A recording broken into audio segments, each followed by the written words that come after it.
Yes we are live now. Hello friends, this is Himanshi and welcome to let's learn. तो आज क्या महामैराथन कहें इसको, है ना। हम मैराथन शब्द ही यूज़ करते आए हैं, तो ये फर्स्ट टाइम है जब हम इसको महामैराथन कह रहे हैं, है ना। क्योंकि ऐसे बहुत सारे चैनल्स होते हैं ना जो वीडियोस क्लिप कट कट करके डाल देते हैं, तो हम उन्हीं से इंस्पायर्ड हैं। बट इसके पीछे एक रीज़न भी है कि बहुत ही कॉन्सेप्चुअल वे में हम लोग डिस्कस करेंगे। मैराथन में क्या होता है कई बार कि थोड़ा सा शॉर्ट वे में या पूरा सिलेबस कंप्लीट करने के चक्कर में हम जल्दी निकल जाते हैं कुछ चीज़ों पे। तो अभी जो सीटेट का पैटर्न है वो इस तरह का नहीं है कि आप जल्दी में पढ़ लें कुछ भी।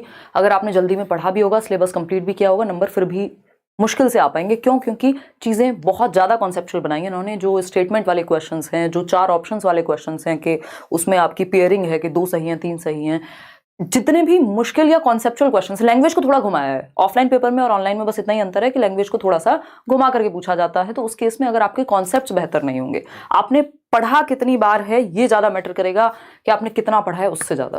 तो कोशिश रहेगी कि हम काम की चीज़ें कर पाएँ और उनको कॉन्सेप्चुअल वे में पेपर में किस तरह से चेंज होकर के पूछी गई हैं।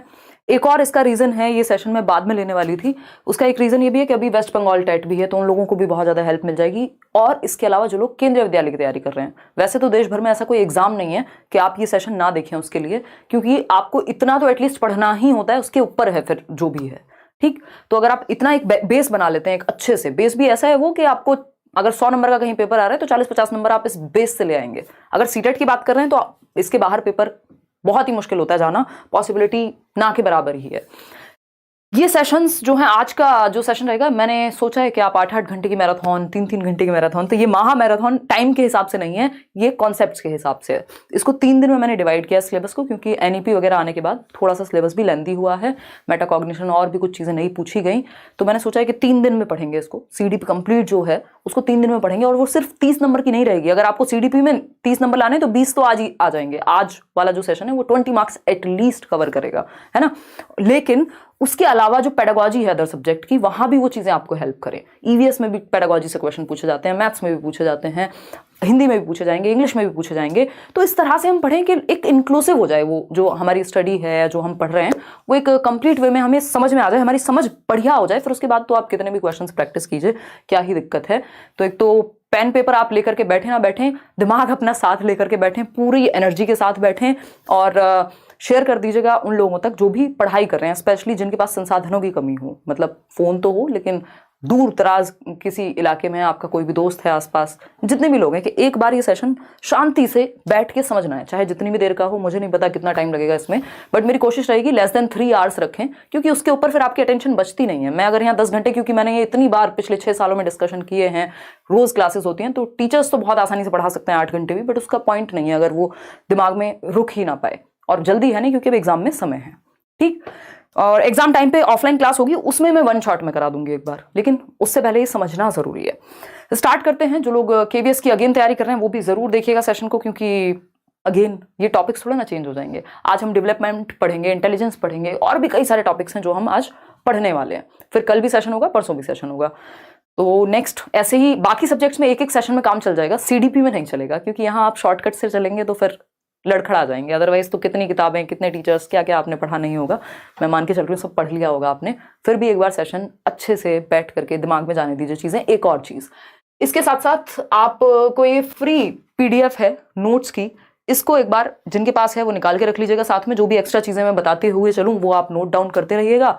और जिनके पास नहीं है वो टेलीग्राम से जाकर के, ये बिल्कुल फ्री पीडीएफ है 47 पेजेस की। इसके अलावा हिंदी इंग्लिश की 20-20, 25-25 पेजेस में सारा कुछ बताया हुआ है। तो एक बार इसको डाउनलोड करके पढ़िएगा। इसमें आपका कुछ नहीं जा रहा, कोई फर्क नहीं पड़ता आपने किस कोर्स से पढ़ा, किस टीचर से पढ़ा, किस किताब से पढ़ा, आप कहाँ रहते हैं, ये एकदम फ्री है। इसको प्रिंट आउट निकालो और बैठ के पढ़ लो, 30 में से 30 आराम से आएंगे। ठीक है, तो स्टार्ट करें आज की कहानी। आप लोग एकदम तैयार हैं, मुझे ऐसा लग रहा है, मैं ऐसा मान करके चलूँ, है ना। चलिए स्टार्ट करते हैं। और केवीएस के बैच को लेकर के, क्योंकि अब फाइनल सिलेबस वगैरह आपके पास आ चुका है, तो ये केवीएस का एक बैच है जो करियरविल ऐप पर आया है। जो पीआरटी की फीस है वो है 1500 अभी अगले 15 तारीख तक, उसके बाद वो 2000 हो जाएगी। और जो आपका टीजीटी की फी है, टीजीटी छोड़ दीजिए, जो जनरल पेपर है पीआरटी टीजीटी पीजीटी के लिए, वो है 1500 की फी। उस पर भी 500, मतलब दोनों पे ऑफ है। तो ये कहानी है जिनको बैच के बारे में जानना था। और ये बैच शुरू होगा 12 दिसंबर से। आज से इसके रजिस्ट्रेशन स्टार्ट हो गए 3 दिसंबर से।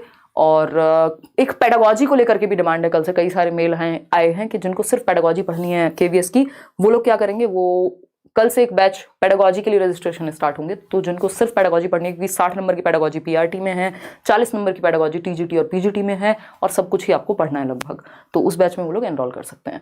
आज के लिए हम इतना ही रखेंगे इस बात पे। ये एक छोटी सी इन्फॉर्मेशन थी, जो लोग तैयारी कर रहे हो केवीएस की उन तक आप पहुंचा दीजिएगा, या आप में से ही बहुत सारे लोग होंगे जो तैयारी कर रहे होंगे। चलिए स्टार्ट करते हैं आज की कहानी। बहुत बढ़िया, मैं इसलिए भी शुरुआत में बातें कर रही हूँ कि आप लोग आ जाओ, ज्वाइन कर लो शांति से, फिर हम आगे बढ़ेंगे।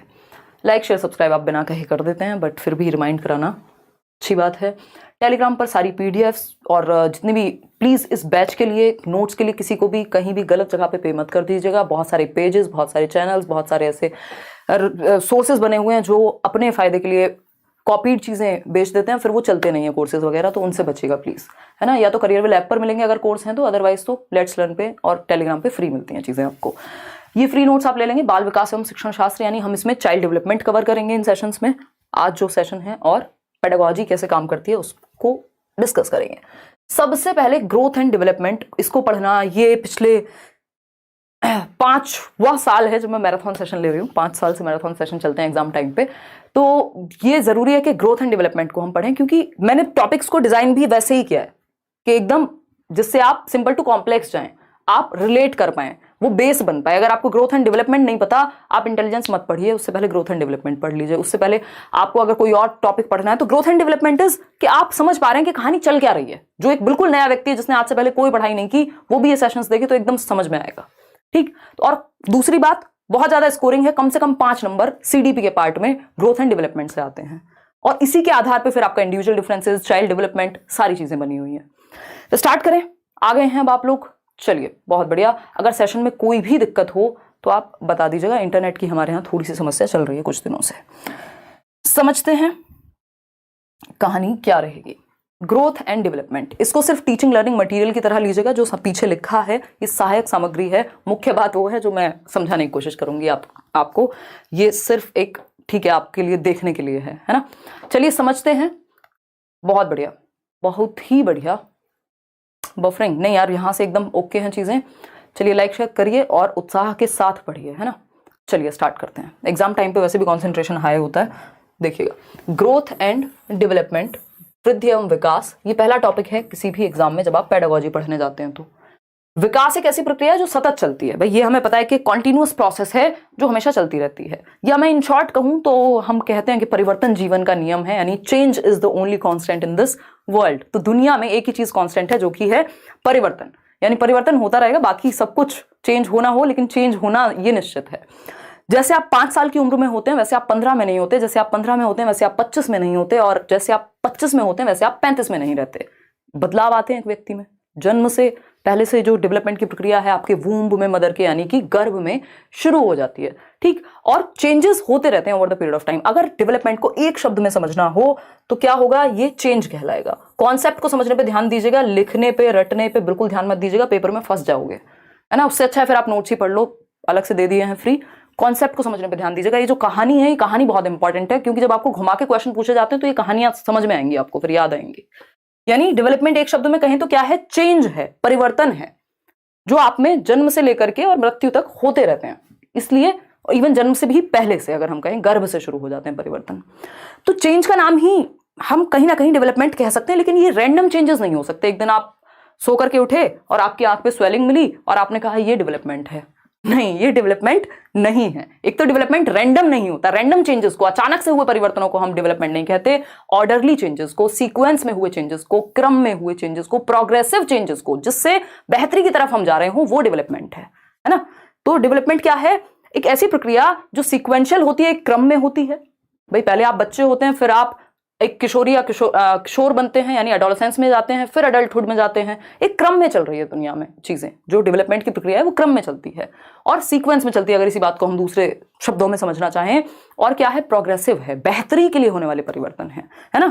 तो आप जिन चीजों पे 5 साल में रोया करते थे, उन खिलौनों पे आज आप 15 साल में नहीं रोते हैं, और जिन खिलौनों पे आप 15 साल में रोते थे उन पे 25 में नहीं रोते हैं। आप डिफरेंट तरीके के खिलौने हैं जिन पे आप रोते हैं, है ना। अब रोना कांस्टेंट है, लेकिन मजाक कर रही हूँ। तो ये क्या हुआ, डेवलपमेंट एक ऐसी प्रक्रिया जिसमें परिवर्तन होते रहते हैं और परिवर्तन होने भी चाहिए। तो ये चेंजेस कैसे हैं, इसमें 2-3 शब्द लिखेंगे। एक तो ये सीक्वेंशियल चेंजेस हैं, सीक्वेंस में होने वाले क्रमिक परिवर्तन हैं। अगर मैं कहूं ऑर्डरली चेंजेस हैं, अगेन एक ऑर्डर में एक क्रम में होते हैं, एक पैटर्न फॉलो करते हैं। और क्या है, प्रोग्रेसिव हैं, प्रगतिशील हैं, है ना, प्रगतिशील हैं, प्रोग्रेसिव चेंजेस हैं, बेहतरी के लिए होने वाले परिवर्तन हैं। हम प्रोग्रेसिव एजुकेशन भी पढ़ते हैं ना, यानी बेहतरी के लिए, जिसमें हम आगे बढ़ रहे हो, है ना, पीछे ना जा रहे हो। इसका मतलब क्या हुआ, बहुत बढ़िया जहीर खान, मैं आज कोशिश करूंगी कि आप लोगों की सुपर चैट भी कम से कम लूं, क्योंकि टॉपिक पे अगर हम फोकस्ड रहेंगे तो ज्यादा अच्छा रहेगा। ठीक है जी, हिंदी इंग्लिश भी अपने आप बेहतर हो जाएगी अगर आपकी पेडागोजी बेहतर है, क्योंकि कुछ टॉपिक्स कॉमन है। ठीक, बस आप आइए क्लास में, अटेंडेंस के नाम पे आप लाइक शेयर करिए और पढ़िए बस। आज बाकी सारी चीजें साइड कर दीजिए, क्योंकि उससे आप ही का नुकसान है। जब आप बाद में रिवीजन के तौर पे देखेंगे तो आपको एक्स्ट्रा चीजें मिलेंगी फिर। तो सीक्वेंशियल है, ऑर्डरली है, प्रोग्रेसिव है, प्रगतिशील है। तो विकास एक प्रक्रिया कैसी हुई, एक तो सतत हुई, जो कब जीवन पर्यंत चलेगी। इसमें भी कुछ लोग हैं जो कहते हैं नहीं डिसकंटिन्यूअस है, और कुछ लोग हैं जो कॉन्टिन्यूअस कहते हैं, क्योंकि ये जो बाल विकास है ये एक सब्जेक्टिव विषय है, ये मैथ्स नहीं है, 2+2 हमेशा 4 नहीं होता है। यहाँ उसको भी समझेंगे अभी यहीं पर। ठीक, तथा जिसमें गुणात्मक परिवर्तन एवं परिमाणात्मक परिवर्तन, यानी कैसे चेंजेस जो क्वालिटी में भी हो और क्वांटिटी में भी हो। आप साइज में भी बढ़ जाते हैं जब से आप पैदा होते हैं। आज देख लीजिए, अपनी समझ में, साइज में, शेप में, हर तरह से आप विकसित हुए हैं। अगर नहीं हुए तो इसका मतलब डेवलपमेंट में कहीं ना कहीं कोई बाधा आई है, कोई हजार्ड आया है, ठीक है ना, कोई खतरा हुआ है। तो हम ये कहेंगे कि एक तो ये सतत चलने वाली प्रक्रिया है, हमेशा चलती है, निरंतर चलती है, और इसका एक हिस्सा है ग्रोथ। इस पे बाद में आएंगे। ठीक, तो हमेशा चलने वाली प्रक्रिया है। वूम्ब टू टूम्ब जाता है डेवलपमेंट जो है आपका, कहां से, वूम्ब टू टूम्ब। डेवलपमेंट यानी विकास क्या है, गर्भ से कब्र तक जाएगा। ठीक है, यहाँ पे धर्म और जाति नहीं लाएंगे कि हम तो किसी और धर्म से हैं, हम तो कब्र में नहीं जाएंगे, हम तो जाएंगे शमशान घाट, है ना, वो वाली बात नहीं है। बात यह है कि मृत्यु तक चलेगा। ठीक, वूम्ब टू टूम्ब याद रहने में अच्छा लगता है। वूम्ब यानी मां के गर्भ से, जब से आपका कॉन्सेप्शन पीरियड जिसको हम कहते हैं, गर्भाधान के समय से ही विकास की प्रक्रिया शुरू हो जाती है। आपका ब्रेन डेवलप होगा, आप डेवलप होंगे, दिल की धड़कन डेवलप होगी, है ना, और 70 तरह के कार्यक्रम शुरू हो जाते हैं। आप पेट के अंदर से क्या क्या बोलते हैं उसको, कुछ तो बोलते ही होंगे, पुश कर रहे हैं, बेबी बम्प बोलते हैं, जो भी है। तो ये क्या हुआ, डेवलपमेंट की प्रक्रिया है। ठीक, वूम्ब टू टूम्ब चल रही है, रुकेगी नहीं कभी भी, गर्भ से कब्र तक चलेगी। कॉन्सेप्शन टू डेथ भी लिख सकते हैं इसको दूसरी भाषा में। कॉन्सेप्शन यानी गर्भ से मृत्यु तक, कॉन्सेप्शन टू डेथ। देखिएगा शब्द बदलेंगे, क्योंकि शब्दों का खेल है सीडीपी में, पेडागोजी में शब्दों का खेल है, तो शब्द बदलेंगे। इसको आप कॉन्सेप्शन पीरियड कह लीजिए, आप इसको गर्भाधान का समय कह लीजिए, आप इसको वूम्ब कह लीजिए। ठीक, लेकिन डेवलपमेंट चलेगा सतत रूप से। ठीक, अगर हम डेवलपमेंट की बात करें तो डेवलपमेंट में 2 तरह के चेंजेस होते हैं। एक होता है क्वांटिटी में चेंज, यानी आपकी हाइट, आपका वेट, आपका साइज, ये सब बढ़ गए। आप इतने से थे, मम्मी बोलती होंगी इतने से थे, और अभी इतने बड़े हो गए हैं, अब तो आपसे बड़ा कोई है नहीं। ठीक है, तो ये क्या हुआ, आपके साइज शेप में परिवर्तन है, स्ट्रक्चर में परिवर्तन है। इसके साथ साथ आपके अंदर फंक्शनल चेंजेस भी आते हैं, क्वालिटेटिव चेंजेस भी आते हैं, जिनको हम गुणात्मक परिवर्तन कह रहे हैं, कि आपकी समझ भी बेहतर होती है। जिन जोक्स पर आप 4 साल पहले हंसते थे, जिन रील्स को देख करके आज आप हंसते हैं, हो सकता है 2 साल बाद आप कहेंगे यार मैं कितना बेवकूफ था। क्या हुआ, बेहतर हुए हैं आप, डेवलपमेंट हुआ है, प्रोग्रेसिव चेंजेस आए हैं। ठीक है, तो हम ये कहेंगे कि गुणात्मक परिवर्तन, आपकी समझ, आपकी सोशल अंडरस्टैंडिंग, क्योंकि विकास के कई पक्ष हैं। तो आप शारीरिक रूप से भी बढ़ते हैं, सामाजिक रूप से भी बेहतर होते हैं, इमोशनली भी बेहतर होते हैं, हर एक पक्ष में, संज्ञानात्मक, आपके बौद्धिक पक्ष में भी आप बेहतर होते हैं। तो विकास के कई आयाम हो गए, विकास एक बड़ी प्रक्रिया हो गई, इतनी बात हमें समझ में आ रही है। ये कोई एक सिंगल शब्द नहीं है, जिस बात से हमने शुरुआत की थी, चेंज। चेंज में दुनिया भर के चेंजेस हैं, है ना, चाहे वो हमारे फिजिकल चेंजेस हो, जिसको हम स्ट्रक्चरल चेंजेस, संरचनात्मक परिवर्तन कहते हैं, चाहे वो हमारे फंक्शनल यानी प्रकार्यात्मक परिवर्तन हो। ठीक है, इसका एक हिस्सा है, डेवलपमेंट का एक हिस्सा है, क्योंकि हमने समझा डेवलपमेंट में क्या है, क्वांटिटी भी शामिल है और क्वालिटी भी शामिल है। ठीक, इसका ही एक हिस्सा है जिसको हम वृद्धि कहते हैं, ग्रोथ कहते हैं, ये विकास का हिस्सा है। ये सिर्फ परिपक्वता तक चलती है। परिपक्वता कब है, जब तक आपका प्रॉपर बॉडी और माइंड आपका फुल डेवलप होगा। अडल्टहुड से पहले पहले निपट जाएगी, जो ग्रोथ है वो रुक जाएगी, है ना, मेच्योरिटी तक चलेगी, परिपक्वता तक चलेगी। मेच्योरिटी क्या है, इस पे भी अभी आएंगे। ठीक, तो हम ये कहेंगे कि ग्रोथ एक हिस्सा है। ग्रोथ क्या हुई, छोटी हो गई, डेवलपमेंट बड़ा हो गया। ये देख रहे हैं ना आप, ये निशान बचपन में हम पढ़ते थे गणित में, कि डेवलपमेंट क्या है, development is greater than growth, या डेवलपमेंट अपने अंदर ग्रोथ को शामिल करके रखता है। जो भी सब कुछ ग्रोथ में आएगा वो डेवलपमेंट का हिस्सा अपने आप है। ठीक, तो डेवलपमेंट मोर इंक्लूसिव हुआ, ज्यादा समावेशी हुआ, ज्यादा ब्रॉड यानी व्यापक हुआ, ज्यादा व्यापक हुआ, हम ये कह सकते हैं डेवलपमेंट के विषय में। ठीक है, इतनी बात, कोई दिक्कत नहीं है इस बात को समझने में। अब जब हम वृद्धि की बात कर रहे हैं, ग्रोथ की बात कर रहे हैं, तो ग्रोथ में वो परिवर्तन है जो हमारे स्ट्रक्चर में, हमारे संरचना में, हमारी बनावट में परिवर्तन है। जैसे हमारी हाइट बढ़ गई, हमारा वेट बढ़ गया, हमारी शेप और साइज कभी मोटे हो गए, कभी पतले हो गए, कभी कुछ हुआ, नेल्स बढ़ गए, ये सब क्या है, ग्रोथ का हिस्सा है कि आपके अंदर ग्रोथ आ रही है, साइज, शेप, क्वांटिटी में आप परिवर्तन आपके अंदर आ रहा है, परिमाणात्मक परिवर्तन या मात्रात्मक परिवर्तन आपके अंदर आ रहे हैं, ये है ग्रोथ। इसका रुकना जरूरी भी है मैच्योरिटी आने के बाद, क्योंकि सोचिए, इमेजिन कीजिए अगर आपकी हाइट हमेशा बढ़ती रहती है ना, तो कहां तक आप पहुंचते, फिर हम सभी कहीं खड़े नहीं हो पाते, किसी का कोई घर नहीं होता, बस हाइट बढ़ रही है, हाथ बढ़ रहे हैं, और जो आप मूवीज में देखते हैं ऐसे वो लंबे से हाथ कहीं भी, या भूत के जो हाथ होते हैं ना, वैसी वाली स्थिति हो जाती। तो ग्रोथ एक टाइम के बाद रुकना आवश्यक भी है, हम ये कह सकते हैं। तो मैच्योरिटी के आसपास जाकर के ग्रोथ आपकी स्टॉप हो जाती है, रुक जाती है। मैच्योरिटी क्या है? मैच्योरिटी एक ऐसा पक्ष है जिसको हम परिपक्वता कहते हैं, जो हाईली रिलेटेड टू हेरिडिटी होता है, यानी कि आनुवांशिकता से संबंधित होता है। हमारे जो जेनेटिक कोडिंग है, जो हमारे जीन्स हैं, उनमें कोडिंग है कि भैया आप मान लीजिए बच्चा पैदा तो हुआ है हाथ पैर के साथ ही, लेकिन क्या आप उसको साइकिल चलाना सिखा देंगे जब वो पैदा हुआ है अगले 2 महीने में? नहीं, क्योंकि वो मैच्योर नहीं है। वो हेरिडिटी से जो क्षमताएं अनफोल्ड होती हैं, जो कैरेक्टरिस्टिक्स, जो विशेषताएं समय के साथ अनफोल्ड होंगी, टाइम के साथ अनफोल्ड होने वाले कैरेक्टरिस्टिक्स मैच्योरिटी के अंदर आते हैं ड्यू टू हेरिडिटी। क्योंकि आपकी हेरिडिटी में एक वो कोडिंग है कि इस एज में इतनी ताकत इन पैरों में आ जाएगी अगर सब कुछ सही रहा, एनवायरमेंट से लेके और सारी स्थिति अगर नॉर्मल रही तो। ठीक है जी, बात, इतनी बात, कोई दिक्कत नहीं है इस बात को समझने में। चीजों को जोड़ के पढ़ना है, अदरवाइज तो कोई अंतर नहीं रहेगा। फिर आप रट लीजिए या कुछ भी करिए, फिर कोई फायदा नहीं है। अगर हम कनेक्ट करके नहीं पढ़ेंगे तो पेपर में हम फंसेंगे फिर, क्योंकि धीरे धीरे चीजें इसी तरह से कॉम्प्लेक्स हो रही हैं। सिलेबस चेंज नहीं हो रहा, क्वेश्चंस की क्वालिटी बेहतर हो रही है। ठीक है जी, तो यहां पे हमने 2 चीजें समझी। एक तो सतत चलता है विकास, जीवन पर्यंत चलेगा विकास। अब ये डिसकंटिन्यूअस कब होता है, अनिरंतर कब होता है, इसकी चर्चा पियाजे और वाइगोस्की के केस में कल करेंगे, वहां आप अच्छे से समझ पाएंगे। लेकिन नॉर्मल केस में वो एक्सेप्शंस हैं एक तरह के, या वो 2 अलग लोग हैं जो अलग तरीके से बात कर रहे हैं। लेकिन डेवलपमेंट क्या है, एक सतत प्रक्रिया है। जब तक किसी का नाम ना लिखा हो तो आप इसके चक्कर में मत पड़िएगा, सिंपल समझिएगा, कॉन्टिन्यूअस की बात हो रही है। डेवलपमेंट क्या है, वूम टू टूम जाएगा, गर्भ से कब्र तक जाएगा, कभी भी रुकेगा नहीं। इसमें 2 चीजें हमने अभी जानी, यहां देखते हैं। एक चीज हमने पढ़ी क्वांटिटी, क्वांटिटी यानी मात्रा। क्वांटिटी समझते हैं ना, आधा किलो चीनी लेकर के आए आप, वो क्वांटिटी है उसकी। मात्रा मतलब जिसको आप मेजर कर सकें यूनिट्स में, किलोग्राम में। हाइट को आप इंचेस में मेजर कर लेते हैं, सेंटीमीटर में मेजर कर लेते हैं, आप माप सकते हैं मेजरिंग यूनिट्स में। तो जितनी वृद्धि के जितने भी पक्ष हैं उनको मापना संभव है मेजरिंग यूनिट्स में। किलोग्राम को आप, वेट को किलोग्राम में, शेप साइज आप मोटे कितने हो रहे हैं उसको भी आप सेंटीमीटर में माप लेते हैं, इंचेस में माप लेंगे कितना फैट आया। ठीक, लेकिन क्वालिटेटिव कुछ चेंज ऐसे होते हैं जिनका मापन डायरेक्टली या एक्यूरेटली संभव नहीं होता, यानी गुणात्मक परिवर्तन। भाई आप कितने इमोशनली मैच्योर व्यक्ति बने हैं पिछले कुछ सालों में, इसका असेसमेंट किया जा सकता है, इसका आकलन कर सकते हो, इसका अंदाजा लगा सकते हो। इसको ऐसे थोड़ी कह सकते हो कि अब मेरी समझ 250 ग्राम बढ़ गई है पिछले 2 साल से, है ना मम्मी, अब तो मैं बड़ा हो गया हूं तो मेरी समझ 250 ग्राम बढ़ गई। समझ को मापने का ऐसा कोई तरीका नहीं है। ठीक, तो हम ये कहेंगे, और भी कई पक्षों को माप नहीं सकते आप सोशली कितने बेहतर हो गए कैसे मापेंगे? तो हम ये कहेंगे कि गुणात्मक और मात्रात्मक दोनों ही तरह के परिवर्तन किस में आएंगे, विकास में आएंगे।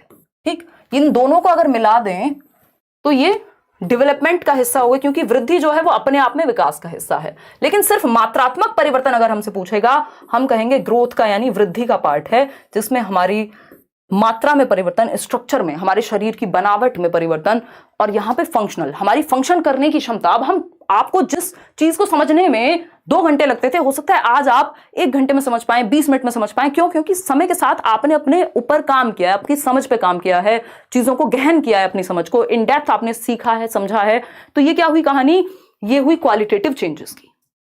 ठीक है, तो एक छोटी छोटी सी बातें करते रहेंगे बीच बीच में, देखिएगा।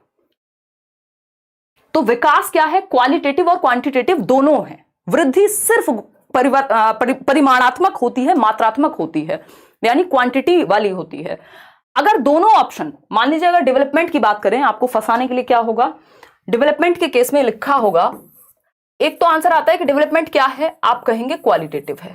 लेकिन अगर आपके पास दोनों ही ऑप्शन हो कि क्वांटिटेटिव भी है और क्वालिटेटिव भी है, तो आप क्या कहेंगे, बोथ, है ना, ये दोनों है। लेकिन अगर सिर्फ एक ऑप्शन है तो आप कहेंगे भाई ये तो होता है गुणात्मक डेवलपमेंट। वहीं वृद्धि की जब भी बात आएगी तो ये सिर्फ और सिर्फ क्वांटिटेटिव होगी, मात्रात्मक होगी, स्ट्रक्चरल होगी, परिमाणात्मक होगी, जिसका परिमाण, जिसका मापन संभव होगा किसी भी एक मेजरिंग यूनिट से। जिस चीज को आप माप नहीं सकते वो वृद्धि थोड़ी हुई। और वृद्धि क्या शारीरिक पक्षों से ही जुड़ी हुई होती है, शरीर के परिवर्तनों से। चलिए समझते हैं इसको। अगर आपको लिख करके समझना है तो क्वालिटेटिव यानी गुणात्मक परिवर्तन क्या है, वे ऑफ डूइंग समथिंग, आपकी कार्यशैली बेहतर हो गई है, आपका काम करने का तरीका बेहतर हो गया है। ये क्या है बताइए, ये क्या हुआ? हाँ, बातें कम कीजिए, आज आप फोकस कीजिए। तो ये जो गुणात्मक परिवर्तन है, आपका कार्यशैली में परिवर्तन आ गया, आपकी राइटिंग बेहतर हो गई समय के साथ, आपने कोशिश की, थोड़ा सा उस पर प्रैक्टिस की, एफर्ट किया, फिर आपकी उंगलियां भी थोड़ी मैच्योर हुई होंगी। जब आप छोटे होंगे, पेन पकड़ा होगा पहली बार तो उतने अच्छे से नहीं लिखा होगा। तो ये क्या हुआ, कार्यशैली में, वे ऑफ डूइंग समथिंग। अब ये फिजिकली भी हो सकता है, मेंटली भी हो सकता है। कार्य क्षमता, ability to do something, emotional understanding, ये सब आपके अंदर बेहतर हो रही है, यानी क्वालिटेटिव चेंजेस की बात हो रही है, डेवलपमेंट की बात हो रही है। क्वांटिटेटिव यानी परिमाणात्मक, आपकी height, weight, shape, size body का, ये सब बढ़ना क्या है, परिमाणात्मक है। कि वैसे तो आप खजूर बन गए हैं और समझ आपकी कोई विकसित नहीं हुई, तो ये सिर्फ वृद्धि हुई है आप में, विकास की प्रक्रिया उतने अच्छे से काम नहीं कर पाई, है ना। वो बोला जाता है ना कि खजूर का पेड़ इतना बड़ा होता है तो वो दूसरों को छाया भी नहीं देता और कोई फायदा नहीं हुआ फिर। तो अगर हम बात करें तो डेवलपमेंटल चेंजेस आर प्रोग्रेसिव, ये बात हम कर चुके हैं। POS से याद रखिएगा, इसमें मैं आपको बहुत सारे शॉर्ट निमोनिक्स बताऊंगी, जो टेक्निक होती है याद करने की, इसमें कोई रट्टेबाजी नहीं है। ये निमोनिक एक टेक्निक है जिससे आप चीजें याद रख सकते हैं, ये हम बहुत पहले से यूज करते हैं। POS बोले तो डेवलपमेंटल चेंजेस प्रोग्रेसिव हैं और क्या है, ऑर्डरली हैं, सिक्वेंशियल हैं, ठीक है। ये हम 3 बातें याद रखेंगे। रैंडम चेंजेस को डेवलपमेंट में नहीं रखते, रात को बुखार हो गया था, सुबह उठे थे, आंखों पे स्वेलिंग आ गई थी, ये हो गया था, नहीं, रैंडम है, ये परिवर्तन खत्म हो जाएगा, चला जाएगा, ठीक। तो सतत का अर्थ होता है कि लगातार चलता है, और पीछे की अवस्था पर पुनः ध्यान नहीं देना शायद उतना सही नहीं होगा। इसको ऐसे समझ सकते हैं कि रिवर्सिबल नहीं होता डेवलपमेंट, लेकिन मॉडिफिएबल होता है। ध्यान रखिएगा, ये क्वेश्चंस आपको, ये इतना सब कुछ हम क्यों पढ़ रहे हैं, क्योंकि जब 4 ऑप्शंस होंगे ना और उनके भी 4 ऑप्शंस होंगे तो एक एक चीज पे आपको क्लैरिटी होनी चाहिए। तो डेवलपमेंट क्या है, कॉन्टिन्यूअस है, यानी ऐसा नहीं हो सकता आज आप 5 साल के हैं, कल आप 3 साल के बन जाएंगे, अब से 3 साल बाद आप उल्टा 3 साल के हो गए, मतलब उम्र आपकी कम हो रही है। रिवर्सिबल नहीं है, इसकी ऐसे नहीं कर सकते हम कि इसको वापस से वहीं पहुंचा दें जहां से शुरू हुआ था, रिवर्सिबल नहीं है। जैसे वो ऑटो देखा होगा आपने, है ना, ऑटो में रिवर्स गियर नहीं होता, वो धक्का मार के पीछे करना पड़ता है उनको, ज्यादातर केस में जितना मैंने देखा है। तो रिवर्स गियर नहीं है डेवलपमेंट में, धक्का मार के पीछे करना चाहते हैं तो देख लीजिए। तो डेवलपमेंट क्या है, नॉट रिवर्सिबल बट मॉडिफिएबल। दोनों वर्ड्स को ध्यान से समझिएगा, बहुत काम की चीज है। रिवर्सिबल नहीं होता, इसको आप वापस से किसी स्टेज पे नहीं पहुंचा सकते, बट मॉडिफाई तो कर सकते हैं, परिवर्तन तो कर सकते हैं, चेंज तो कर सकते हैं। तो मॉडिफिएबल तो ये है, मॉडिफिएबल तो है लेकिन रिवर्सिबल नहीं है। रिवर्सिबल का मतलब है बिल्कुल आपने जादू की छड़ी घुमाई, वो जो शकलक बुम बुम वाली, और जो चाहे कर दिया, या डोरेमोन के गैजेट्स आपको मिल गए। लेकिन मॉडिफिएबल में आप मॉडिफाई कर सकते हैं। आप मान लीजिए कुछ मुद्दों पे बहुत ही इंसेंसिटिव थे, कल तक जेंडर बायस एक व्यक्ति थे, जेंडर स्टीरियोटिपिकल एक व्यक्ति थे, बट समय के साथ आपने अपनी समझ को बेहतर किया, आपने मॉडिफाई किया खुद को, है ना, मॉडिफिकेशन आ गया आप में। रिवर्स तो आप नहीं कर पाएंगे अगर आपने किसी के साथ कुछ कर दिया होगा उस चक्कर में, उस समझ के आधार पर। तो क्या होगा, मॉडिफिकेशन संभव है, मॉडिफिकेशन संभव है डेवलपमेंट में, चेंज संभव है, बट रिवर्सिबिलिटी संभव नहीं है। ये आप तब और अच्छे समझेंगे जब आप स्टेजेस को पढ़ेंगे, है ना। आज आप एक अडल्ट हैं, कल बच्चे नहीं बन सकते। हरकतें आप बच्चे जैसी करने लग जाएं बात अलग है, बट आपकी एज रिवर्सिबल नहीं हो सकती।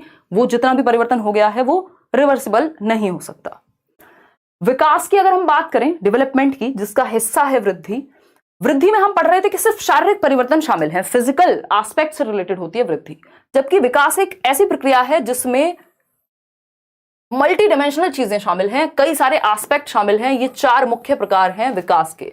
मानसिक पक्ष में भी होगा, सामाजिक पक्ष में भी होगा, संवेगात्मक पक्ष में भी होगा, अलग अलग पक्ष हैं विकास के। जो 4 महत्वपूर्ण पक्ष हैं इनको हम PCSE कहते हैं। ये ट्रिक आपकी लिखी हुई है नोट्स में, ऐसे ही दिया हुआ है, ठीक है ना। PCSE, physical, cognitive, social, emotional, यानी शारीरिक विकास, शरीर से संबंधित। दूसरा प्रकार क्या हुआ? कॉग्निटिव, ज्ञान संबंधी या संज्ञानात्मक या मानसिक विकास, आपके सोचने, समझने, सीखने। कॉग्निटिव डेवलपमेंट से भी डायरेक्ट क्वेश्चन आता है कि कॉग्निटिव डेवलपमेंट क्या है, तो आपको पता होना चाहिए कॉग्निटिव डेवलपमेंट हमारे मेंटल डेवलपमेंट से संबंधित है। हमारी थिंकिंग, रीजनिंग, प्रॉब्लम सॉल्विंग, जितने भी काम दिमाग से करते हो, memory, attention, perception, decision making, problem solving, जितनी भी चीजें दिमाग से होंगी वो सब कॉग्निशन यानी संज्ञान का हिस्सा है, जिसके द्वारा हम दुनिया की समझ बनाते हैं। सामाजिक विकास एक तीसरा पक्ष है कि हम समाज में रहना तो आए, हमें किसके सामने क्या बोलना है, कैसे बिहेव करना है, ये क्या है? ये है हमारा सामाजिक विकास। फिर आता है सामवेगिक विकास यानी इमोशनल डेवलपमेंट। भाई जैसे आप अपने दोस्तों के सामने होते हैं वैसे घर में नहीं होंगे ना पिताजी के सामने। पिताजी को यार कहिए, पिताजी कहेंगे पैसे बर्बाद कर दिए, इतना पढ़ा लिखा के कोई फायदा तो है नहीं, ये तो हमें ही यार बोल रहे हैं। ठीक है, तो सोशल डेवलपमेंट और इमोशनल डेवलपमेंट यानी आपको पता है किसके सामने इमोशंस आप कंट्रोल कर पाते हैं, कहां आप नहीं कर पाते हैं, या कैसे इमोशंस को आप मैनेज करेंगे, कितने उनके प्रति अवेयर होंगे। तो ये चार मुख्य प्रकार हैं विकास के, फिजिकल, कॉग्निटिव, सोशल और इमोशनल। ठीक, यानी आप शारीरिक पक्ष में भी बेहतर हो रहे हैं, आप संज्ञानात्मक अपनी समझ के साथ भी आपका विकास हो रहा है, सामाजिक रूप से भी आप विकसित हो रहे हैं, और इमोशनली यानी आप इमोशंस, देखिए ना, कई बार आपको लगता होगा जिन चीजों पे आप पहले रो देते होंगे आसानी से, आज रो नहीं पाते होंगे। इसका मतलब ये नहीं कि आप दुखी बहुत होते हैं और रो नहीं पाते हैं, वो अलग अपने आप में प्रॉब्लम हो गई, बट इसका सिंपल मतलब ये है कि आप इमोशनल डेवलपमेंट आपका बेहतर हुआ। जब आप पहली बार स्कूल जा रहे थे तो रो के जा रहे थे, समय के साथ मजे आने लग गए आपको स्कूल जाने में, तो इमोशनली आप ज्यादा मैच्योर हो गए या आपका डेवलपमेंट हुआ, हम ये कह सकते हैं। ठीक है बात। तो विकास के चार प्रकार, इनका सीक्वेंस भी जनरली यही रहता है, शारीरिक, संज्ञानात्मक, सोशल और इमोशनल, इंटर रिलेटेड होते हैं आपस में, इसीलिए आप ये देख रहे हैं एरोज बने हुए हैं, क्या है ये? एक दूसरे से संबंधित हैं। ऐसा नहीं हो सकता कि शारीरिक विकास अलग चलेगा, संज्ञानात्मक अलग चलेगा, कोई फर्क ही नहीं पड़ रहा एक दूसरे का।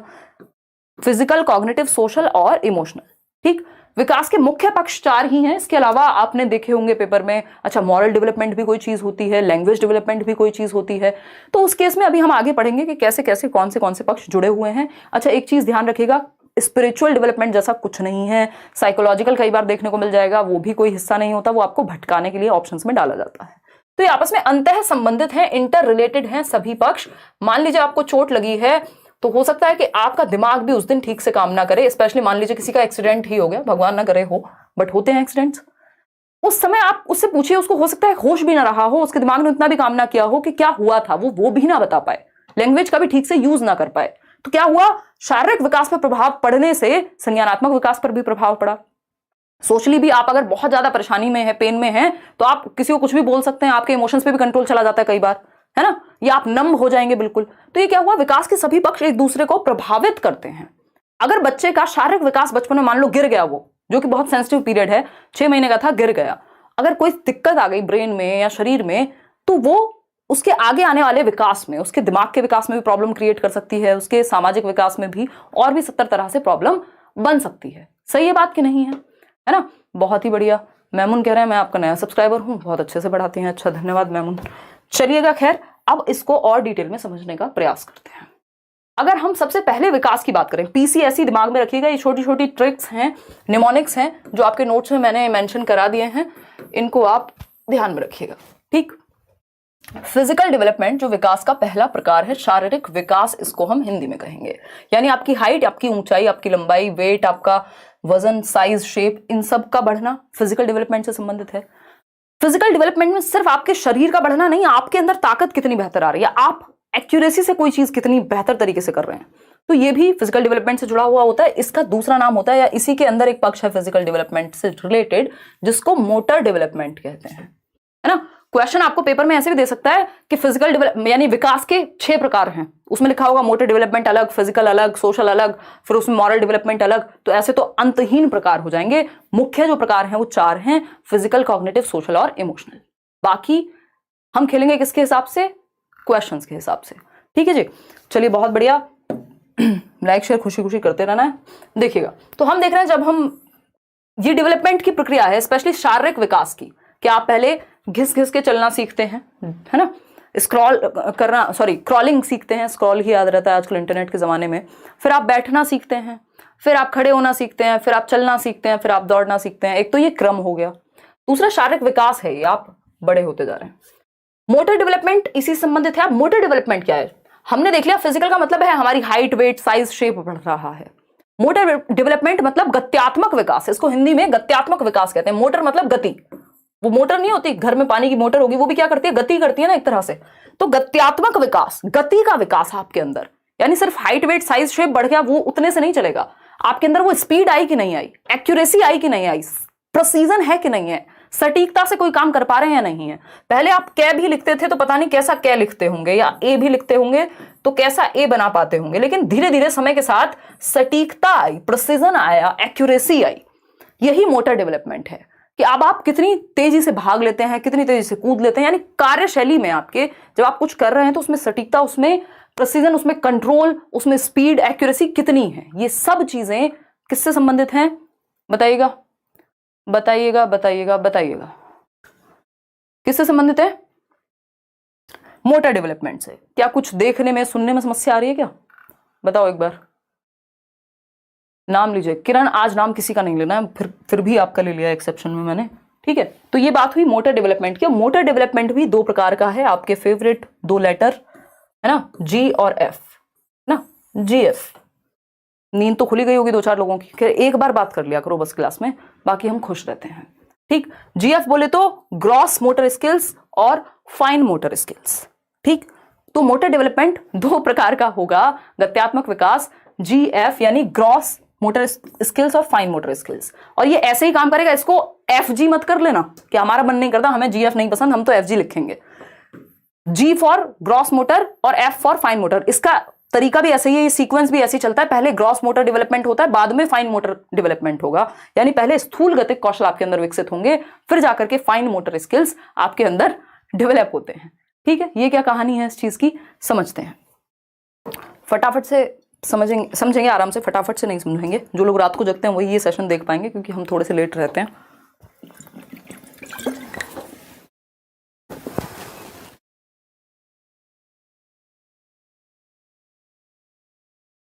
देखिएगा, बहुत ही बढ़िया।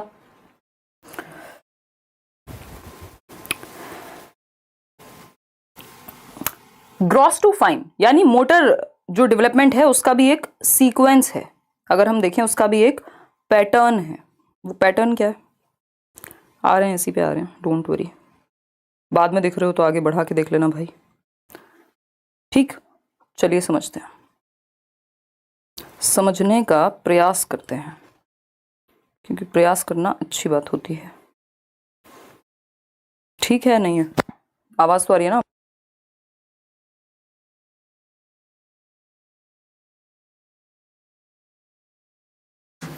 देखिए, अगर हम बात करते हैं किस चीज की, ग्रॉस और फाइन मोटर स्किल्स की। आज मैं कमेंट्स अवॉइड कर रही हूं, पहले इस पे फोकस करेंगे। तो मोटर डेवलपमेंट में दो प्रकार के डेवलपमेंट होते हैं, वो होते हैं ग्रॉस मोटर डेवलपमेंट या ग्रॉस मोटर स्किल्स और फाइन मोटर स्किल्स। ग्रॉस का मतलब होता है स्थूल और फाइन का मोटर है सूक्ष्म, ठीक। ये दोनों क्या है, स्थूल गतिक कौशल। विकास कैसे चलेगा आपका, ग्रॉस से फाइन की तरफ जाएगा, है ना, जिसको सिंपल टू कॉम्प्लेक्स कह सकते हो, जनरल टू स्पेसिफिक भी कह सकते हो, कि बच्चा पहले जनरल एक्टिविटीज करता है, सामान्य गतिविधि करेगा, बाद में स्पेसिफिक, यानी स्पेसिफिक को हम कहेंगे विशिष्ट गतिविधियां करेगा। रोएगा भी बच्चा तो पूरी बॉडी से रोएगा बचपन में, जब वो छोटा होगा धीरे धीरे उसको पता है आंसू पूछ के काम चल जाता है, ठीक। तो ग्रॉस मोटर स्किल्स क्या है, ग्रॉस मोटर स्किल्स हैं आपकी जिनमें बड़ी मांसपेशियों का प्रयोग हो, जैसे आपकी आर्म्स की मसल है, आपकी बाहों की, भुजाओं की, है ना, हाथ ऊपर नीचे कर रहे हैं, पीटी कर रहे हैं स्कूल में, ये क्या है, ग्रॉस मोटर स्किल्स का उदाहरण है, ठीक है। आप वॉक कर रहे हैं, मॉर्निंग वॉक ऐसे ऐसे करके, ठीक। लेग्स की मसल्स, आर्म्स और लेग्स की, यानी जो आपके शरीर की बड़ी मसल्स हैं, बड़ी मांसपेशियां हैं, उनका प्रयोग कहां होगा, उनका प्रयोग होगा ग्रॉस मोटर स्किल्स में आएगा, यानी बड़ी मांसपेशियां। स्थूल का मतलब ये भारी, बड़ा, ठीक है जी। फाइन क्या है, फाइन मतलब सूक्ष्म गतिक कौशल, छोटे छोटे, फाइन मोटर स्किल्स, छोटी मसल्स का कोऑर्डिनेशन, छोटी छोटी मसल्स, मांसपेशियों का कोऑर्डिनेशन। छोटी मसल्स कहां पाई जाएंगी, आंखों में पाई जाएंगी, हाथों की उंगलियों में पाई जाएंगी, ठीक है ना। तो आंखों की मांसपेशियों या हाथ की मसल्स, जैसे कि आपका लिखना, आंखों की मांसपेशियों से क्या करेंगे आप, आंखों का कोऑर्डिनेशन बना करके लिख रहे हैं कुछ, हाथों की मसल्स का कोऑर्डिनेशन बना करके लिख रहे हैं कुछ, काजल लगा रहे हैं मान लीजिए, ठीक है ना। ग्रॉस टू फाइन चलता है जो डेवलपमेंट है, वो सिंपल टू कॉम्प्लेक्स या जनरल टू स्पेसिफिक भी आप इसको लिख सकते हैं, पेपर में पूछा हुआ है उस तरह से भी। यहाँ पे अगर आप देखेंगे ग्रॉस मोटर में आपका जो उदाहरण है वो आ जाएगा दौड़ना भागना, फाइन मोटर में लिखना, ड्राइंग करना, पेंटिंग करना, ये सब आ जाएगा। ये आप यहाँ चित्र में देख सकते हैं। वैसे हमने कोशिश की आज के सेशन को बिल्कुल ब्लैक एंड व्हाइट रखें, ठीक है जी। बहुत ही बढ़िया, बहुत ही बढ़िया। कोई कह रहा है गेंद फेंकना किस में आएगा? डिपेंड करता है कि हम फोकस किस चीज पे कर रहे हैं। अगर सिर्फ फिंगर्स का यूज करके जो उसका स्विंग है वो फाइन में आ सकता है, जनरली ग्रॉस में आएगा। अगर आप उसको एक उत्तर की तरफ जाएंगे तो जनरल जो उसका आंसर होगा वो आएगा ग्रॉस में। लेकिन जब आप स्विंग कर रहे हैं तो वहां आप फिंगर्स की मसल्स का यूज कर रहे हैं तो उसमें वो फाइन में चला जाएगा। तो डिपेंड करता है कि डायरेक्ट क्वेश्चन क्या है। डायरेक्ट अगर सिर्फ सिंपल इतना ही पूछा गेंद फेंकना तो आप ग्रॉस में डाल सकते हैं उसको।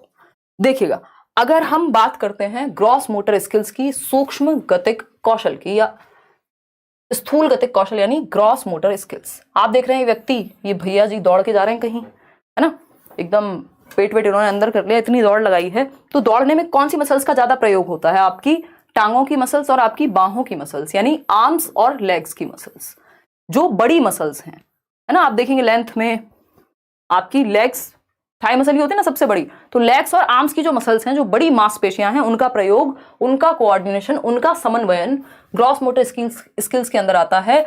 घुटनों के बल चलना, यानी आप जब बचपन में क्रॉल करना सीखते हैं, घिसट घिसट के चल रहे हैं, ठीक, तो ये क्रॉलिंग में क्या हो रहा है, आपकी आर्म्स और आपके लेग्स में यहाँ पे नहीं दिखा पाऊंगी, उछलना पड़ेगा, ठीक, तो वो यूज हो रही हैं। खड़े होकर चलना, अगेन आप जब वॉक कर पा रहे हैं, मैं यहाँ लिख भी देती हूँ इनको, वॉकिंग, क्रॉलिंग कह सकते हैं यहाँ पे, घिसट के चलने को। दौड़ना और कूदना यानी रनिंग और जंपिंग। भाई जब आप दौड़ लगाते हैं, जंप कर रहे हैं, तब भी तो आप अपनी बड़ी मांसपेशियों का ही प्रयोग कर रहे हैं, जंपिंग यहाँ लिखा हुआ है। अगर आप फाइन मोटर स्किल्स की बात करेंगे, सूक्ष्म गतिक कौशल की बात करेंगे, तो उंगली यानी आपकी जो फिंगर्स हैं और अंगूठे के जरिए कुछ उठाना।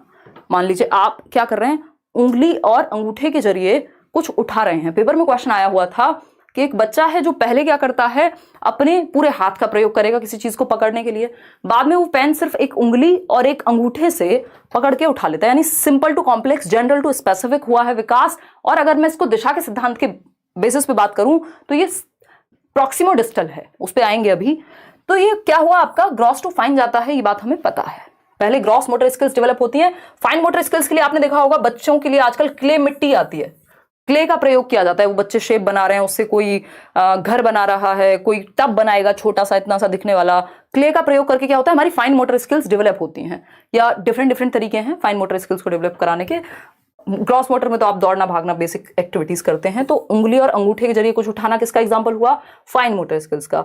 रेत में पैरों की उंगलियां घुमाना, ऐसे रेत में डाल के आप गोवा में बैठे हुए हैं बीच पे, ठीक। ड्राइंग अगर हम बात करें तो ड्रॉ कर रहे हैं, अगर आप कुछ ड्राइंग करेंगे तो बहुत ही सूक्ष्म समन्वय चाहिए, कोऑर्डिनेशन चाहिए आपकी फिंगर्स की मसल्स में, अदरवाइज थोड़ा सा भी इधर उधर बनाएंगे कुछ का कुछ बन जाएगा।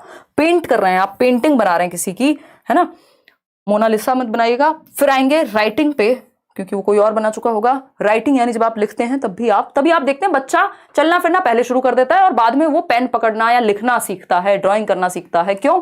क्योंकि ग्रॉस टू फाइन जाता है, स्थूल गतिक से सूक्ष्म गतिक कौशल की तरफ जाएगा विकास। काजल लगाना, ये आप सभी का बहुत ही फेवरेट उदाहरण है।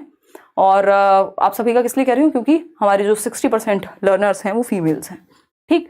तो ये जो काजल लगाना है, आई लाइनर लगाना है, ये क्या है, फाइन मोटर स्किल्स है।